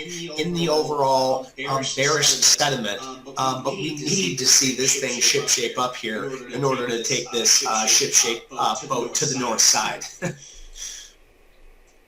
Yeah, no, that looks great. Yeah, that's amazing, and as well as great news for long-term and short-term investors, as well as the 401k. Anybody with a 401k, as we're seeing what segments are getting ready to to do well, for this going into the next season, is technology stocks. And so, it's a good time, for those with, long-term portfolios to kind of, shift things around. Maybe, from going from energy that usually does well during the winter season, it's now time to shift that from going from energy to technology portfolio. And so that way, kind of ride that wave as a lot of these stocks begin to, cross over the moving averages. And so, so yeah, and that's why, and I didn't know that Microsoft was doing this event either, and it always sucks that not knowing what's going to happen, and all of a sudden a news article comes out and it was like, man, I wish I would have known that was going to happen. That's where, that's what separates us between, the average, investor, is because, we actually plan, the stock market is like a battlefield. This is a war. And so we have to be able to plan our plays right. And because we have to know what the enemy is doing. We have to know, that way we can reposition ourselves accordingly. So that way we're always winning. And so, and we never want to miss an opportunity. And so that's why we like to kind of get together and talk about this stuff. That way we can never miss out. And the one thing that I really like about our group, as well as these meetings, is that every professional trader specializes in something different. I mean, yeah, we may disagree at sometimes about certain things, but we all specialize in something different that allows us to bring to the table, so that way we can talk about it and bring our expertise and our experience and our in our information. So Friday, going into Friday again, that is Triple Witching Day. Hey, question. You guys are looking at Microsoft, and you said it had an event on Thursday. Yes. So is it? Could the dividend reinvestment pump up Microsoft too? Because the dividend got paid out Friday, I believe. Oh, last Friday it did?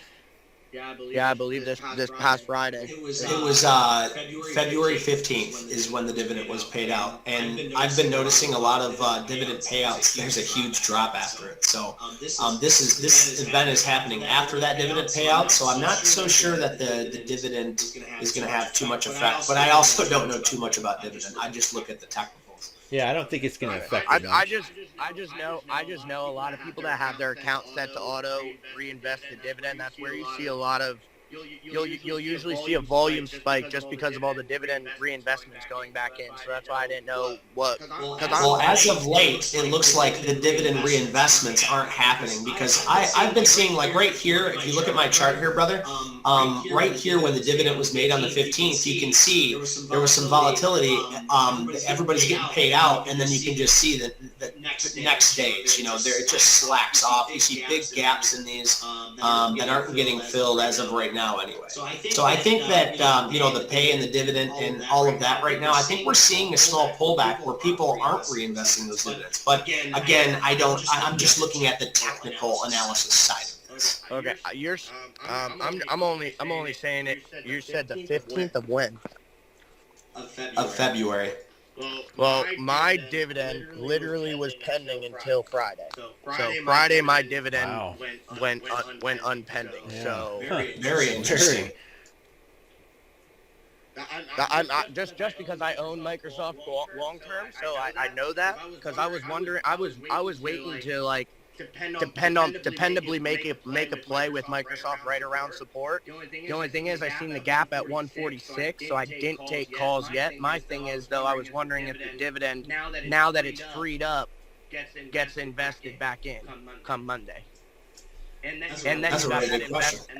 you got that investor day or whatever on Thursday, which could be a catalyst to send everybody's dividend back into Microsoft. Yeah, I like that. I like that idea. That's why we're here at the round table, because that's not something I would have thought of personally myself. So thank you for bringing that up. It's definitely something that I'll churn about tonight. Oh, definitely. Definitely. And so other events on Friday. So we also have the I don't know how to pronounce that, Algonquin AQN, earnings before market opens on Friday. Algonquin, maybe? Yeah. Investors are expecting around a 6.5% price movement, and then XPEV is the ticker. XPeng, the company name. XPEV is the ticker. Earnings before opening. Investors are pricing in around a 14% price movement with this thing. What do the charts look like on XPeng? So I know a lot of people, a lot of day traders specifically, love to trade this because it can be extremely volatile. Guys, the first thing I see is it's below a 200-day moving average. Yeah. Every pop that we have, there is a drop on this stock. And the last time we seen it interact with the 200-day, it failed hard. So one thing I can look at on a bullish standpoint, because I'm obviously very bearish on this overall stock, is if we zoom in here on the daily, there's a lot of volatility right here. There's a lot of volatility. So that's nice to see, but I have the two main areas of volatility pointed out, and that's the 1025 area and the 1175 area. So if this thing were to get a pop, I mean, we might see a day trade for a pop, but it really is going to have a really choppy, struggling time here at this 1025 and this 1150 area. Was there a question or a comment that you wanted to say? Sorry, brother. Yeah, my fault. I was wondering about Microsoft, because Microsoft and Apple happen to be my two babies, so I play QQQ more than I do SPY. Okay.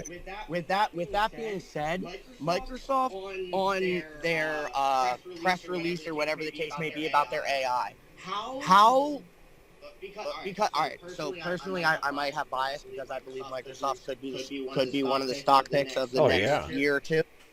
So Microsoft is going heavy into AI, into not AI. They already are in AI, but they're going heavy into cybersecurity on like the low key. Like they've been making a ton of acquisitions and everything else going into the cybersecurity world. And the cybersecurity world is a multi-billion-dollar industry. Palo Alto, CrowdStrike, and everything else cannot compete with Microsoft if Microsoft goes into that world. Well, if you look at those stocks, they aren't looking very healthy right now, brother. So I couldn't agree more. I mean, if you're comparing the big boat of Microsoft with the other two, I'm all my chips are on Microsoft compared to the other two. Couldn't agree more. But I'm more or less saying this could cause Microsoft to pull money out of their cybersecurity market in general, dropping Palo Alto, dropping CrowdStrike, dropping all of them, and going into Microsoft. If Microsoft gets anywhere near cybersecurity, who's going to go with Palo Alto or CrowdStrike over Microsoft? I couldn't agree with you more, and that's why when we look at XPEV, knowing what XPEV is a electric vehicle, correct? Yes.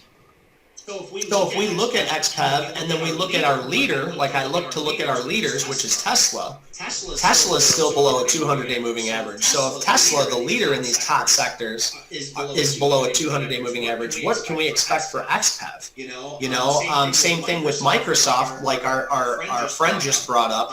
Microsoft, if they're going into the cybersecurity, they're the leader. They're going to be the leader. So the others are going to be the lagger in these stocks. So really appreciate you bringing that up. And the fact I wanted to point out too, I wish I knew your name now, but if the fact that you I'm Zach. I'm Zach. In fact, I'm David. I'm with Lofi on YouTube, LofiTrader.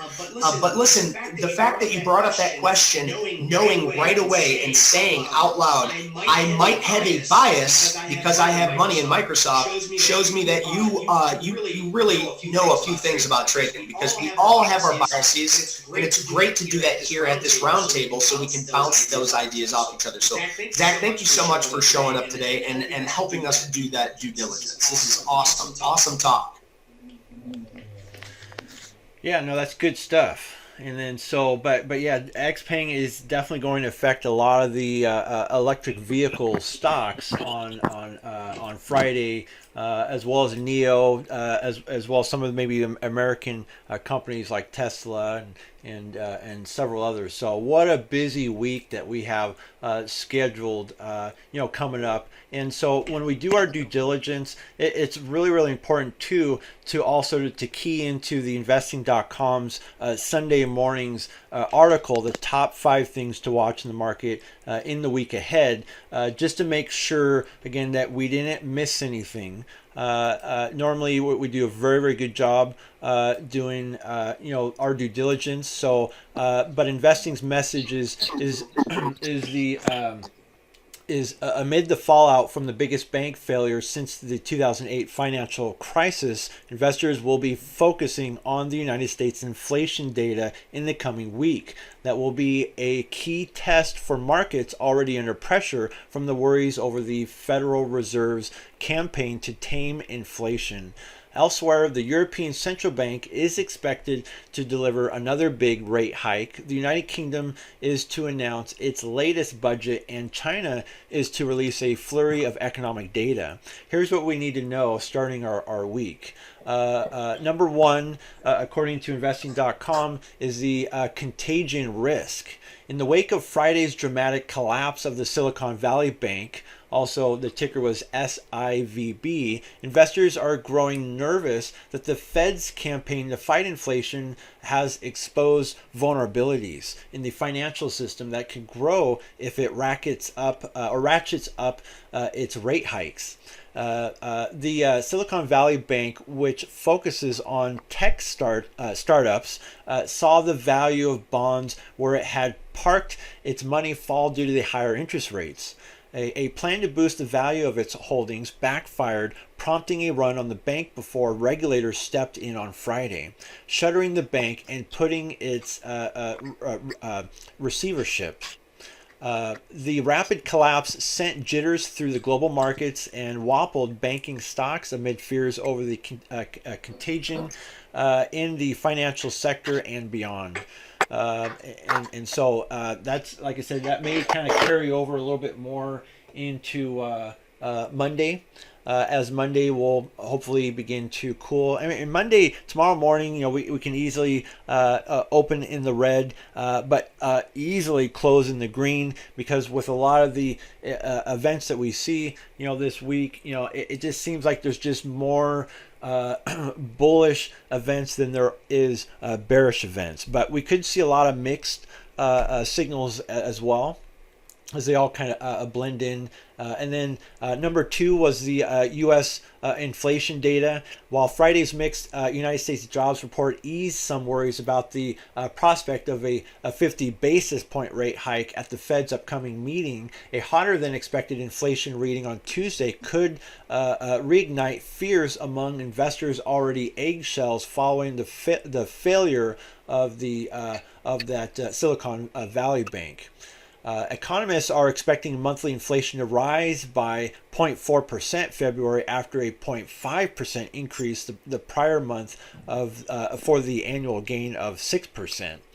But last week, the Fed Chair Jerome Powell said that the United States Central Bank is likely to raise rates higher than previously expected if upcoming data shows that the economy remains hot after almost a year of tightening, but added that no decision has been made yet about an upcoming March meeting. And what we should do, and we haven't done it yet, but we should do kind of a poll to kind of get an idea of what people think now of what the interest rate hike might be, because when we've looked at the forecast and whatnot, there really isn't any. They're all blank. So that's all going to be determined. Yeah, question on 50 BP, because I was full set on 50 BP until all these regional banks crashed. Oh yeah, so now we're thinking it can be lower now. Yeah, 0.25% instead of 0.5%, and we kept going back and forth, But it's interesting, how things work and everything. But if we do go 0.25%, that should be, I mean, that's pretty, that's mild, and so that should allow us to continue to provide more bullish characteristics with the market as it's going, as it's doing it mildly. If they do it more aggressively, that's what kind of provides more bearish characteristics, because now the investors in Wall Street are thinking that now we're taking a step backwards throughout this process, and so hopefully we don't really do that, but it's just amazing. We have 7 more interest rate hikes for this year. That is crazy. So it's got to be a 0.25% each time, because that's going to go beyond their original goal. They were trying to be like 5.5% or something like that. I mean, like I said, like I said, yeah, it's going to be way beyond that now. Hey, I just have one question. Okay, being I'm a little biased and all over Microsoft and Apple, my next question was Baidu. Baidu is probably the only rival of ChatGPT. I don't care about Google. Baidu is the only rival really to ChatGPT, especially with its language learning software that ChatGPT doesn't have.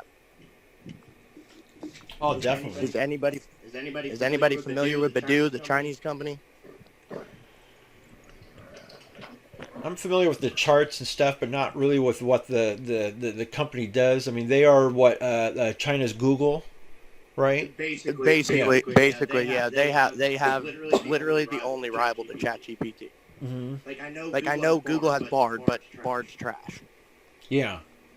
Yeah, and that's a major company over there in China, and they're very innovative as well, and need to grow and need to do something different. Because if a company keeps doing the same thing over and over, they're going to get the same result. And that's why a company needs to do something different to get different results, and they need to adapt with the rest of the industry. I have a quick question. Yes. Do you say 7 more interest rate hikes or 7 more reviews, like meetings?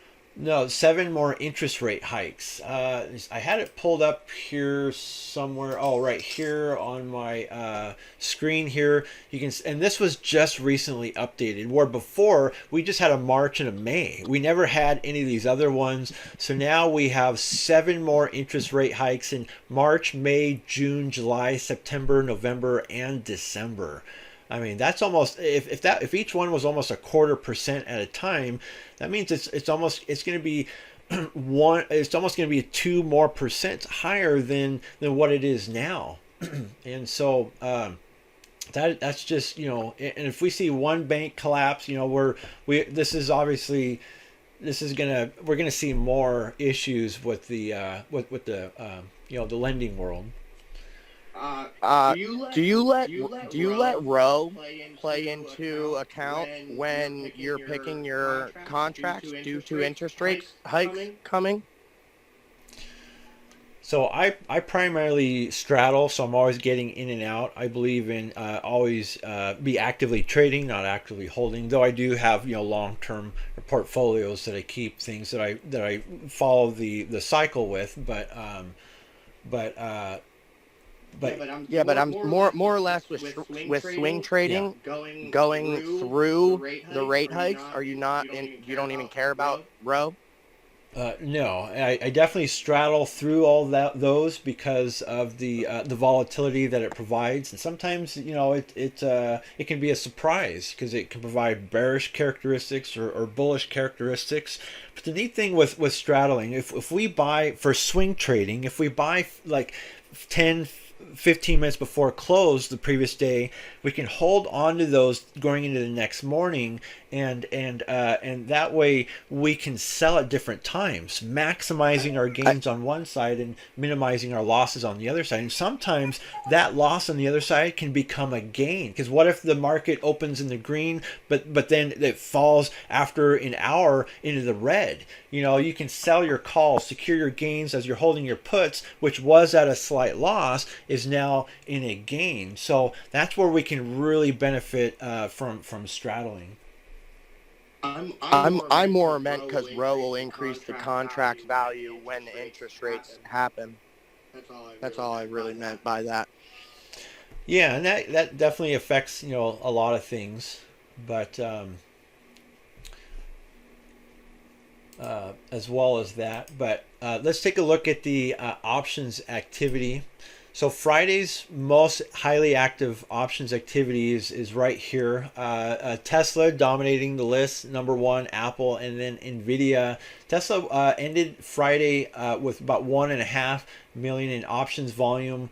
Apple did about 1.2, and Nvidia did finish about 1.1. Bank of America at 1.0. Normally, Bank of America is not on this list, but obviously it made it on fourth place due to probably getting a lot of the financial attention from the banks. And so Bank of America always gets a lot of attention when people are talking banks. And so but we can see what the call and put ratio for the day, but as well as maybe going into the weekend, that a lot of Tesla investors were kind of 50-50. I mean, yeah, it's a little bit more on the put side, but again, that could be some day trading activity. The swing trading going through the weekend is most likely 50-50, but we'll take a closer look at that. Investors just going into the weekend, they're not taking any chances. They're blending it in 50-50 with their straddles. That way, going into Monday, as long as there's some volatility, they got something to work with. And like I said, hopefully, it opens in the red. We can sell our puts, and then starts to recover in the green. Then we can sell our calls. And that way, we can maximize our gains on both sides. But with Apple, it almost looks like it's 60-40. 60%, almost 58% puts and 42% calls, and Nvidia is past that. We're at 61% puts and almost 39% calls. So I have a theory that the semiconductor spike that happened was the semiconductor and the Tesla spike that happened was just to cushion this next blow. Oh, really? I'm pretty sure because Nvidia has a decent weight in SPY, Tesla has a decent weight in SPY, AMD has a decent weight. If they pump all them up and then drop us, as long as they don't nuke semiconductors again, it prices in a drop.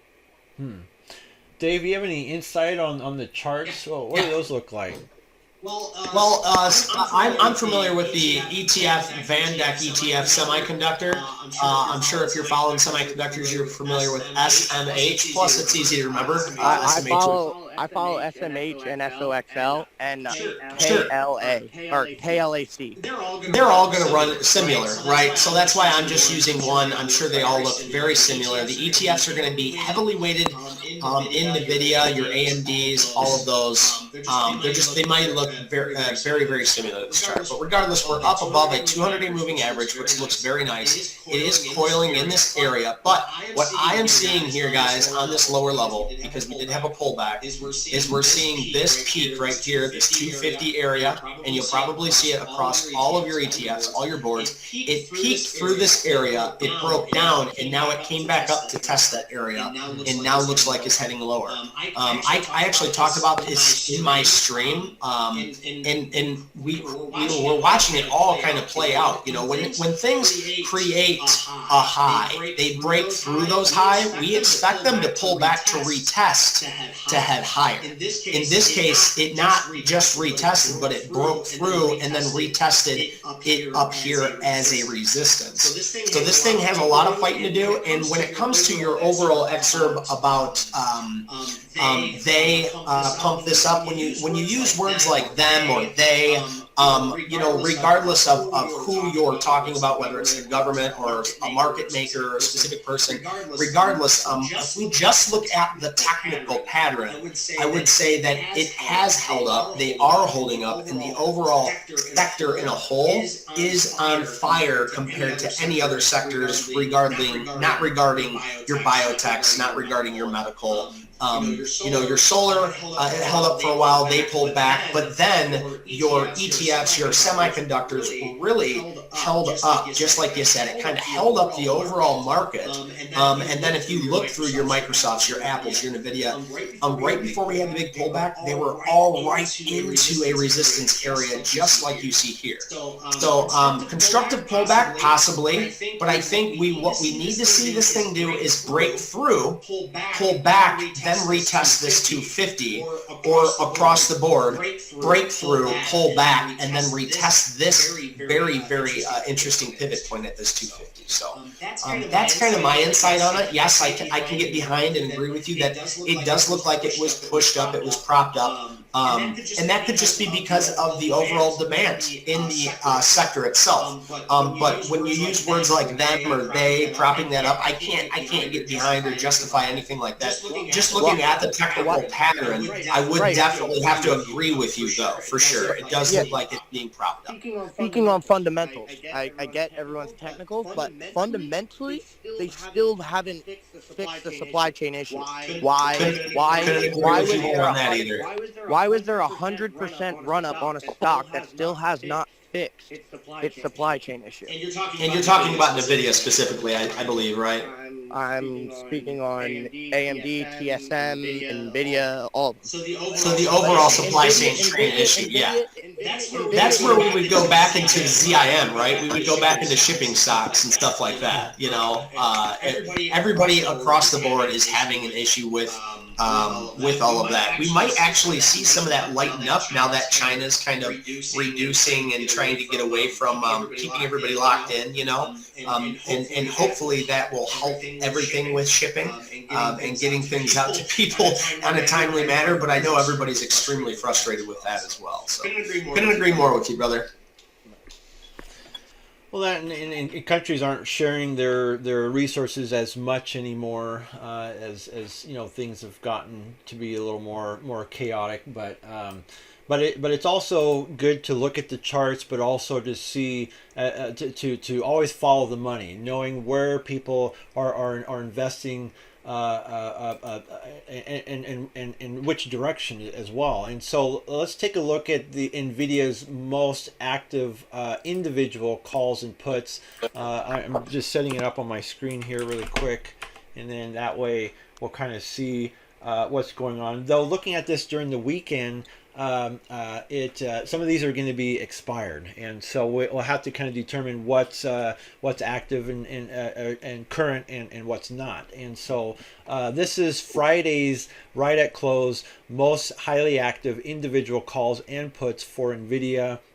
We can see a lot of volume in a lot of these things, but the puts seem to be the majority of it. Now, looking at the calls and puts, you can see there's still a lot of value in a few of these, unlike these other ones are most likely expired worthless. So with Nvidia, which is currently at just right about $230 a share, we do see some calls, but I think mostly puts. Now the calls that we're seeing is a $240 call, a $235, a $250, a $230, and a $227.50.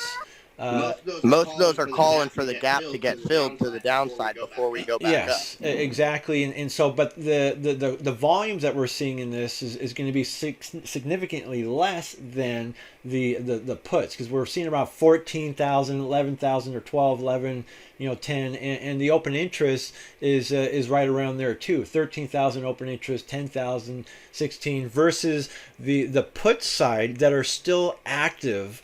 We have a $232.50 put, a $220, $235, $230, $225, and then a $210. And so but the one that's the most active one is right here at the $232.50 put strike price.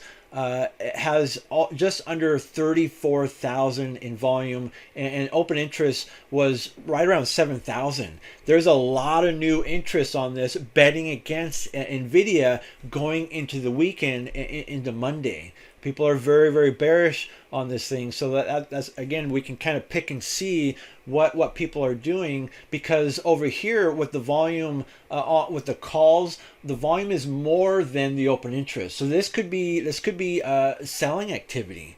But with the puts, the volume is greater than the open interest. So that shows us that is pure buying activity, and so that just shows just some more insight of what the semiconductors could be doing going into Monday. But then again, with the some of these events and stuff going on, that can obviously change. But going into the weekend, going to Monday morning, at least we know that the investors are very, very bearish. Let me go back here. So so about almost 61% were trading puts for NVIDIA.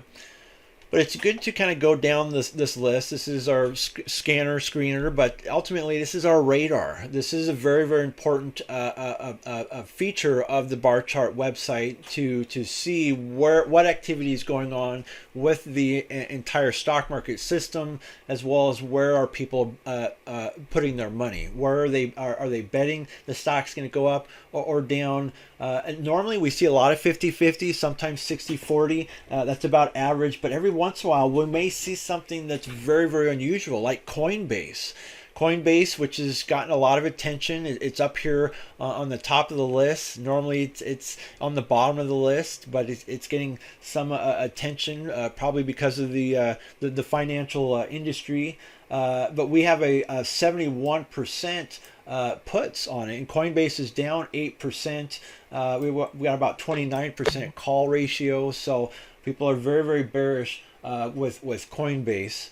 Dave, do you have any insight on the graphs on Coinbase or any of these? Yeah, sure. So, just looking at Coinbase without all these crazy moving averages, you guys can see this thing's at an all-time low. If we just draw this out, the only really base that I can see holding here before we dip any lower is this 53.50 area. I'm sorry, the $50 area. We are sitting at 53.44 right now. So this is really, the area. Like, you need to see this thing hold here, guys, because this is where the volatility is. Just like any new time highs. What's that? SPVI and Coinbase were linked. Okay, yeah, they're runners. Yeah, a lot of you guys, you're going to see a lot of stocks move the same way. You can choose whatever you want. What I like to choose is a leader, usually in the sector. So if you can find a leader in a sector, that's the one that you really want to trade, because it's going to be the most volatile and it's going to give you the move first. So some people like to trade the laggers too, but if we're just looking at Coinbase specifically, this thing is just sitting at an all-time low. An all-time base, and so if we're looking for a trade on this, if you're looking, you could play a distribution. You could wait to see that distribution and try to play it to the downside, or say we get something that shapes up, it holds this area and starts creating new higher lows on our daily and our hourly, then we might want to see something to the north side. But I'm not seeing new higher lows being built on the hourly. It looks like we just broke that on Friday in the after hours. Thursday after hours. You know what Square looks like compared to Coin? Well, I can take a look, but I don't think that they're in the same sector, because SQ is going to be more of a banking sector, rather than Coin is going to be more based on their volatility of Bitcoin. Okay. So they're in the same type of sector because they are banking, but one is going where Square is going to be based off of its own prepositions, as where if Bitcoin fails, Square is not going to necessarily fail. Right. But they do look very similar. If I zoom out on the daily, I could see similarities where, at a base here, and pretty close to the same price too, even though obviously that's not going to have a matter, but I see the correlation there. So my overall take on Coin is you need to be careful at those bottom guys. But if you're looking at Coin, that's something that you're going to want to pay attention to when it comes to Bitcoin as well. Because a lot of their transactions are going to be, Bitcoin is going higher. You're going to see Coin go higher as well. Does anybody know when Stripe is supposed to IPO? That's a good question. We'll definitely have to look into that. If anybody knows. Stripe should be one of the biggest IPOs to happen in the last like 5 years. Good. So someone's got to know. Yeah, we'll definitely research that. If anybody knows, definitely let us know. But other than that, we'll do some more due diligence on that. But well, if somebody does know, that's insider information. So I would love to know you, because I'm not seeing anything on here. And that's what's nice about posting in our group, because our group has almost 250,000 members. Surprisingly, we have a lot of people in our group that work for just about every company in the United States. And so when you post something, you may get some insider information. You may get somebody that knows something, or somebody that works for the company that may come out and say something. And so that's what's really neat about of our group and how many people are there. It becomes a necessary tool. Now, going back to Coinbase, how it does, follow, cryptocurrency and Bitcoin and whatnot, as well as earlier, as we talked about economic cycles and the market cycle, the Bitcoin or cryptocurrency also has a cycle, and where the cryptocurrency cycle is basically every 4 years, and it kind of follows along with this whole Bitcoin halving event, which when the creator created Bitcoin, he wanted to ensure it was always going to appreciate no matter what. Because Bitcoin started off as like $1, and at one time it reached down to like a penny or something. But again, he wanted to ensure it was going to appreciate no matter what. But how do you get something that appreciates that doesn't really exist? But he created an event called Bitcoin halving that takes place every 4 years. So every 4 years they subtract like Bitcoin out of the system, but they leave the dollar amount in there. So that way it kind of doubles. But then you have other investors that want to take advantage of this opportunity, so they pour in more money. So really, Bitcoin usually triples from its previous highs, and so. However, we've noticed a cycle and a pattern that kind of repeats itself. And so we do have a bull market, bear market, and an accumulation, expansion, and reaccumulation phase of this 4-year cycle. Now, this is the kind of the history of it here, but I'm going to kind of zoom into more of a bigger picture here. So when Bitcoin halving event just took place in like May of 2020. And so usually when it does that, it doesn't have a big effect, instantly, but it does gradually. And so we went from 3,000. We went from like 16,000 from the highs to about $60,000 here during 2021. Now in 2022, this is the purple box here. This is the bear market. The bear market lasts for a year, and usually when we're in a bear market, there's less activity. There's a little less volume. Even with our group, there's less activity. There's less people that join. There's less people that are going to be investing, like new traders and everything. Once we start getting an uptrend, all of a sudden we start seeing more activity, more volume, more new traders that are pouring money into the system. So right now we're in the accumulation phase for the first half of this year. So we're still kind of like right here. It's only been 3 months, so we're right here. As we get into the next quarter, that's when a cryptocurrency should continue to rise. And I'm thinking, so if the highest point was 60,000, the 20,000 is right here on the bottom, right in the middle should be like right around 40,000. So this is kind of where we should be at until the next Bitcoin halving event. But the highs, the breaking highs always seem to quadruple themselves. And so like for example, if the last Bitcoin halving event highs was right around 15,000, 4 times that, that's 60,000 here. So if 60,000 was the highs, and so to try to determine what the next highs are going to be, 4 times 60,000, that's $240,000 for a Bitcoin. That is absolutely huge. And so but there's another thing right here which is very, very funny, little comic book thing here, because anytime crypto seems to fall, a lot of people start to panic and, oh, it's dying, just like it did in 2001 when Bitcoin reached a penny. 2015 reached $200 and they thought it was a scam. It's dying. 2020, same thing that we just talked about, and then 2022, which is kind of what we're kind of doing. This is kind of where we're at.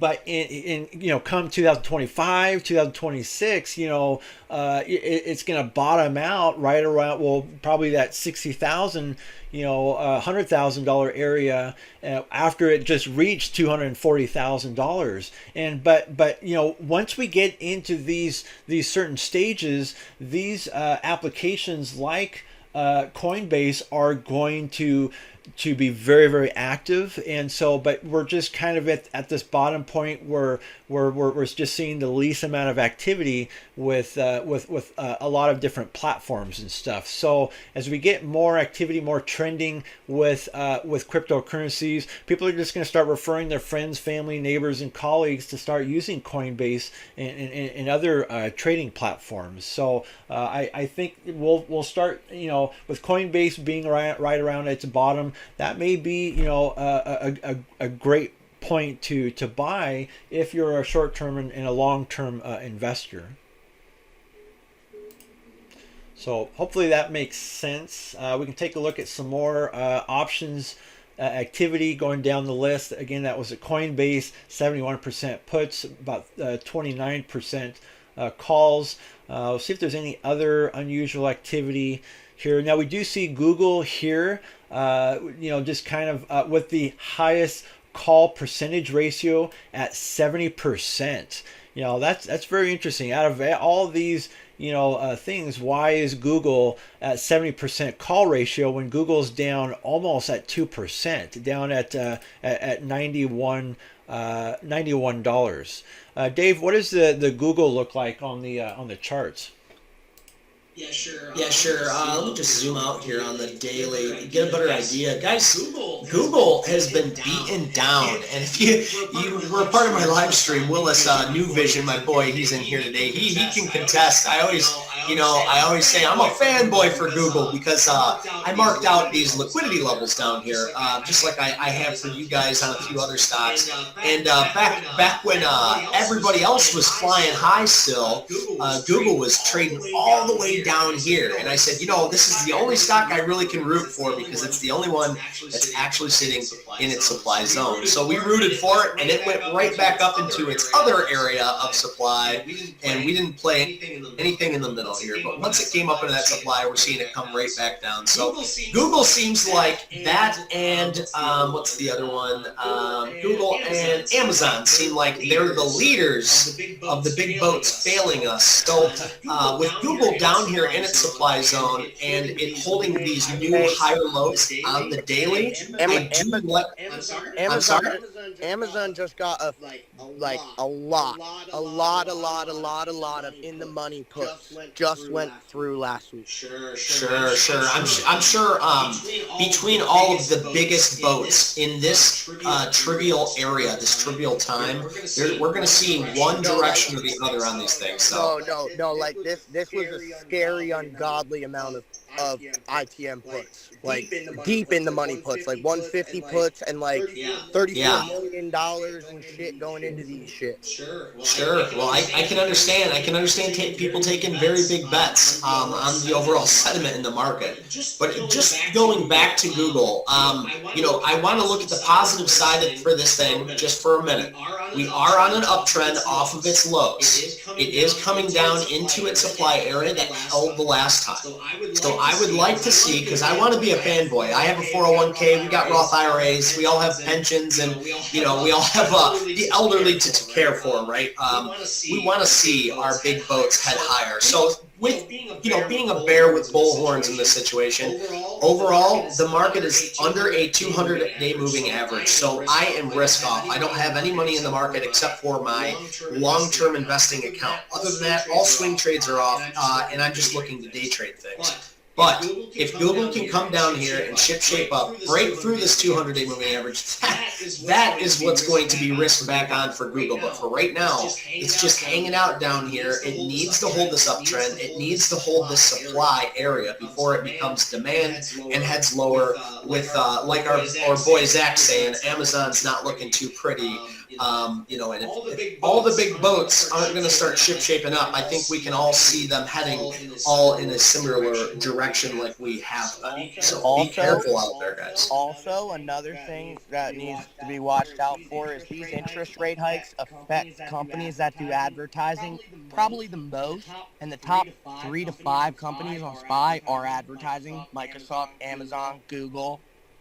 Absolutely. Well, any rate hikes are going to affect companies completely. It's going to bring our dollar. It's going to make our dollar stronger, which is going to hurt the overall market. People rather hold their money if they can they hold their money rather than putting them in a risky asset because of inflation.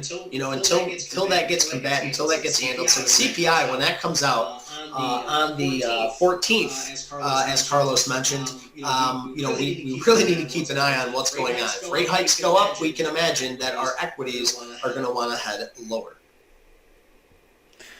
Yeah, and me, I live in the Seattle region, so I'm basically in Amazon's backyard and Microsoft, so I get a lot of feedback from a lot of the employees and stuff here, and and Amazon just recently announced that they're temporarily suspending their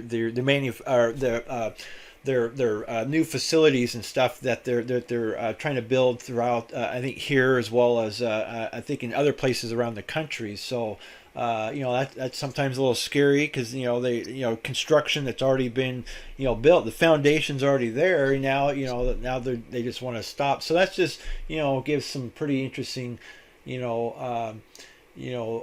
theories of where Amazon may be headed, and that's why looking at options activity, it's always interesting to see where people are betting their money. And so far with Friday's activity, we do see kind of a nice blend, 50-50 call and put ratio, but we can always kind of zoom in a little more to see what's actually currently active and not expired. So taking a look at Amazon's most active calls and puts, again, some of them are going to be expired because they're expired worthless here, but we do see a lot more puts activity, and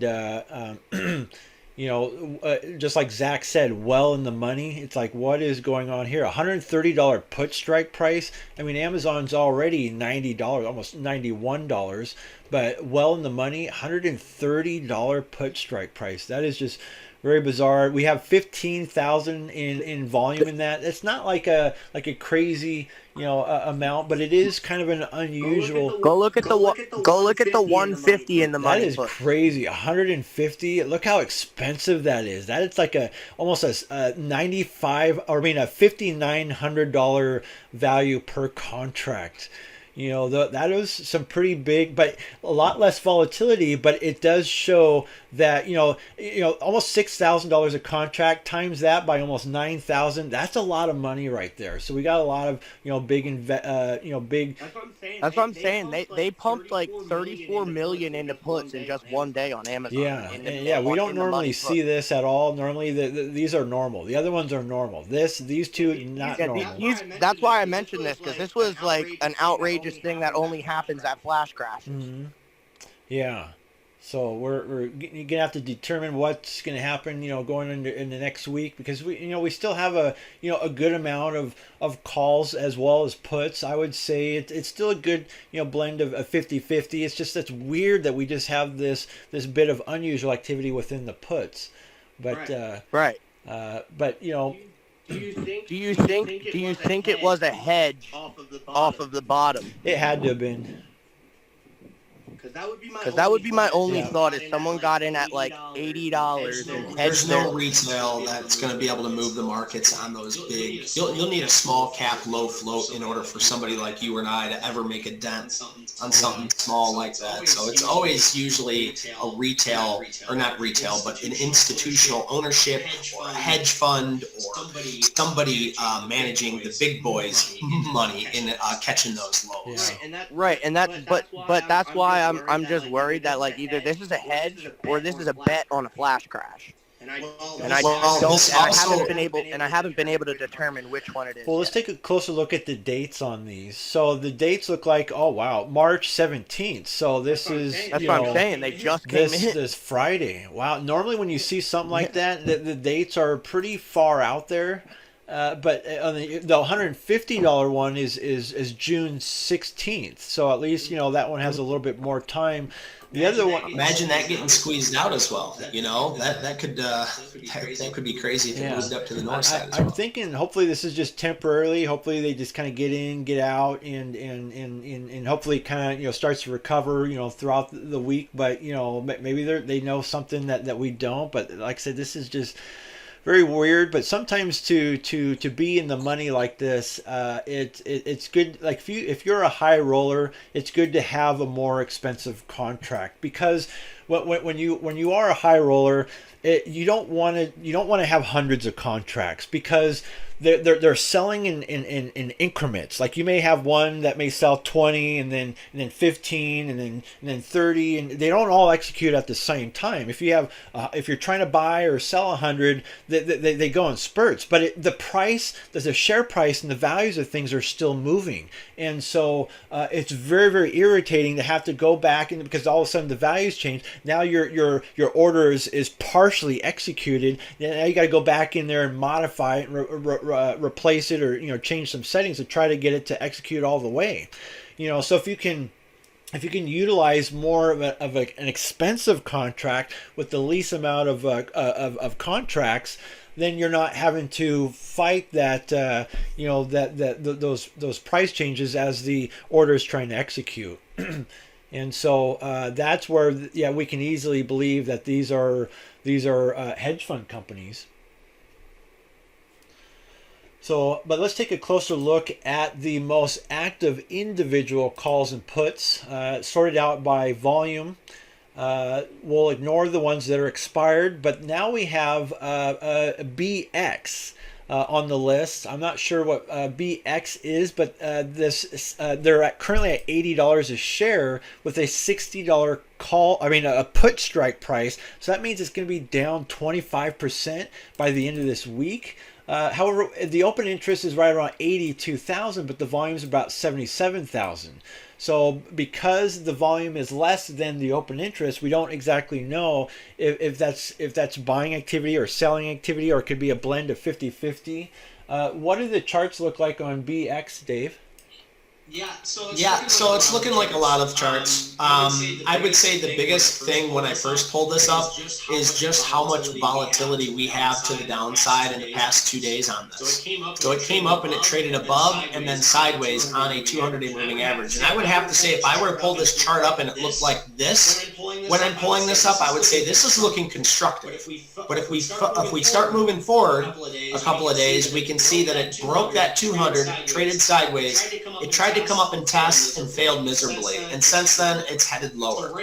So right now we're almost to those lows. We're at a base here. If we see, I'm sorry, we're not at a base. We're at a key level here of the 79.50 area, or $80, you can say. And why do I say that? Well, if you're looking at certain strategies, some people would call this a head and shoulders. So this would be a inverse head and shoulders, meaning you have your shoulder, you have your head, you have your shoulder. Now, I don't always go so far off of these, but I do like to mark these out so that way if I do see it shaping up in this area, we see volume come in, I might want to play this back to its area of volume, which would be back up to this 90 area. So we might see a nice bounce back here, but with the way things are looking, with the overall downtrend, I wouldn't put too many eggs in one basket on any trade too far to the north side. So just be careful with this one. I know you were talking puts. I'm also just trying to see both sides of this. This might, get a nice little push to the north side, but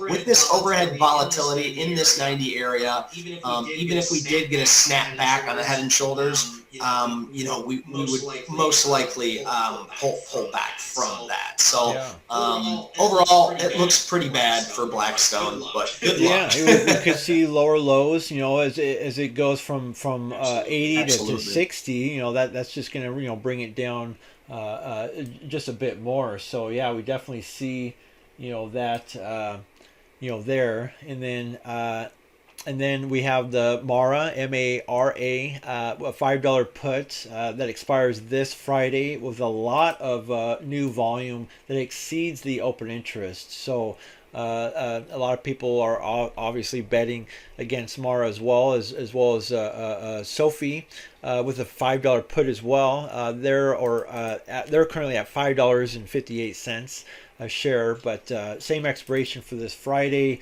Very low open interest, but it's got a lot of new volume now. So a lot of these these three, we got a lot of bearish investors going into this week, but as well as Tesla.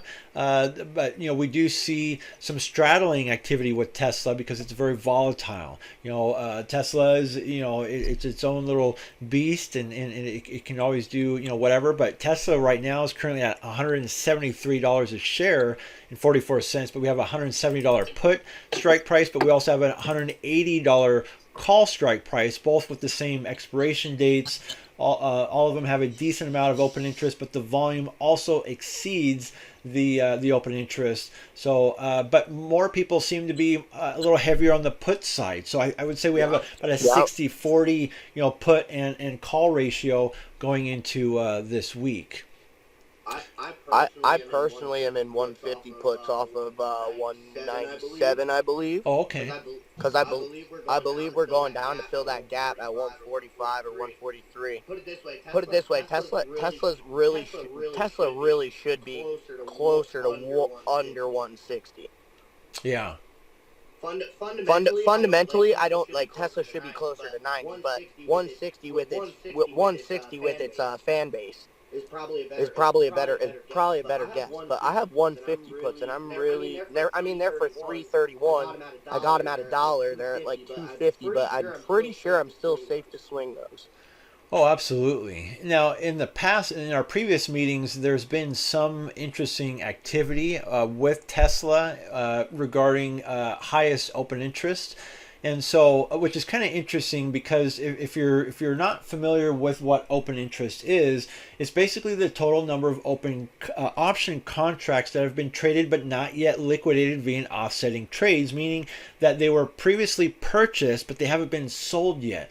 So if we click on open interest, and we'll refresh the page, now we'll refresh the whole entire page sorted out by the highest open interest. I don't see what I'm looking for here because occasionally it pops in and out, but we have seen a Tesla call strike price in that I think it was like 120 or 100 or $820 to $825 call strike for Tesla.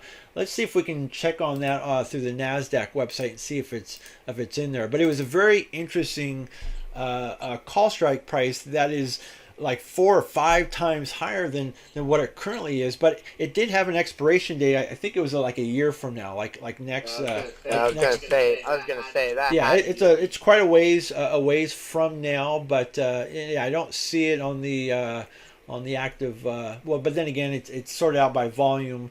Open interest is kind of what we need, but occasionally it will pop up on there. It just doesn't seem to be on there during this meeting, but But we will take a look at that at another time as Tesla becomes a little bit more active.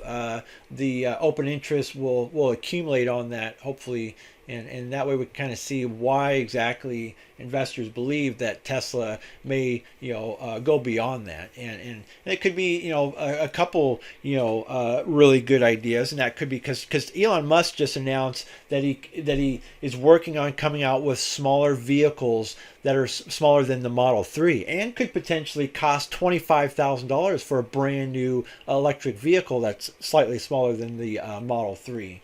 And so, but how long can a company stay 150 times inflated earnings? yeah, and so that's why you got to keep doing something different. You got to keep building, more factories and doing other things, and doing kind of what he's doing. But also this whole robot thing. What do they call it? The Optimus. Optimus, I mean, he wants to mass produce this robot. This robot, just like a lot of things in science fiction movies, it's a robot that's going to do your basic chores in your house or your basic tasks at work. And so this is going to. Yeah. The only problem with that is Elon himself said AI is going to be basically a determining factor if we live or die, because who knows what happens when we can't control the AI? What happens when the AI becomes smarter than us because it learns at a faster rate? Oh, absolutely.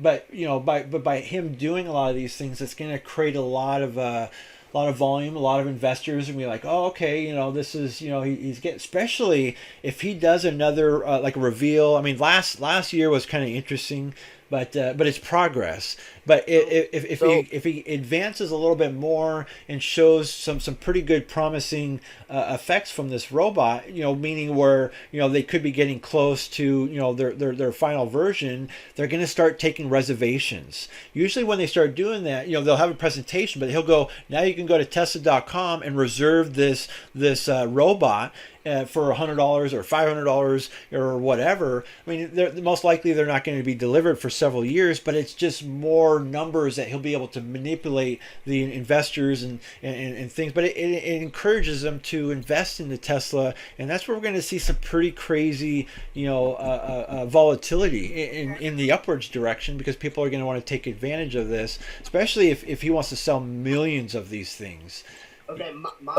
My only thing is I wholeheartedly fully believe Elon pulls off a Google and converts all of his companies into one holding company. He'll take Tesla, SpaceX, Google, Tesla, SpaceX, Twitter, Neuralink, and all them and combine them into one company, just like Google did with Alphabet. Yeah, that would be good, but also But what does that do for the Tesla 800 calls? If that happens, what happens with those calls? Kind of merge everything into one. Yeah. Certain events can create a. Would that spike the valuation of the company to a few trillion with SpaceX, the Boring Company, and everything? Oh, absolutely. Now, Elon Musk recently did mention, well, I think it was like a couple months ago, he mentioned that he plans for Tesla to be the most valuable company on the planet. And he could be a little crazy or whatever, but what if he's serious? What if he knows? Exactly. No, he's totally serious, because imagine if he links the Boring Company, SpaceX, Neuralink, Twitter, everything under one thing, and just calls it Tesla. Yeah, this guy's smart. Hey Carlos, I'm gonna go feed my family now, so I just want to say my goodbyes, guys. Thank you so much for being here. I'm Dave. I'm with LofiTrader. You can come subscribe to me on YouTube, where every single day, Monday through Friday, 8 until 12 Eastern, we do live trading, live analysis, and live commentary. So Carlos, thank you so much for letting me co-host this show. Thank you so much for allowing me to be here. And if I don't see you guys in my live show, I'll see you back here next Sunday, so we can go through our pre-market prep. So also shout out to you, Zach. Thank you so much for being a part of this. We hope to see you next Sunday as well. Quick question. Your name's Dave. I was just trying to figure you out so I can send you some PMs later.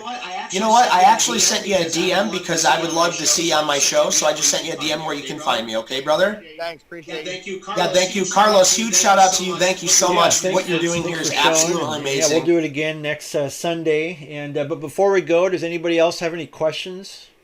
You guys all ready to rock and roll? Ready? You got your plans for trades and your watch list all set up? If not, you can always message us in our chat rooms. If you guys have any questions, please don't hesitate to let us know.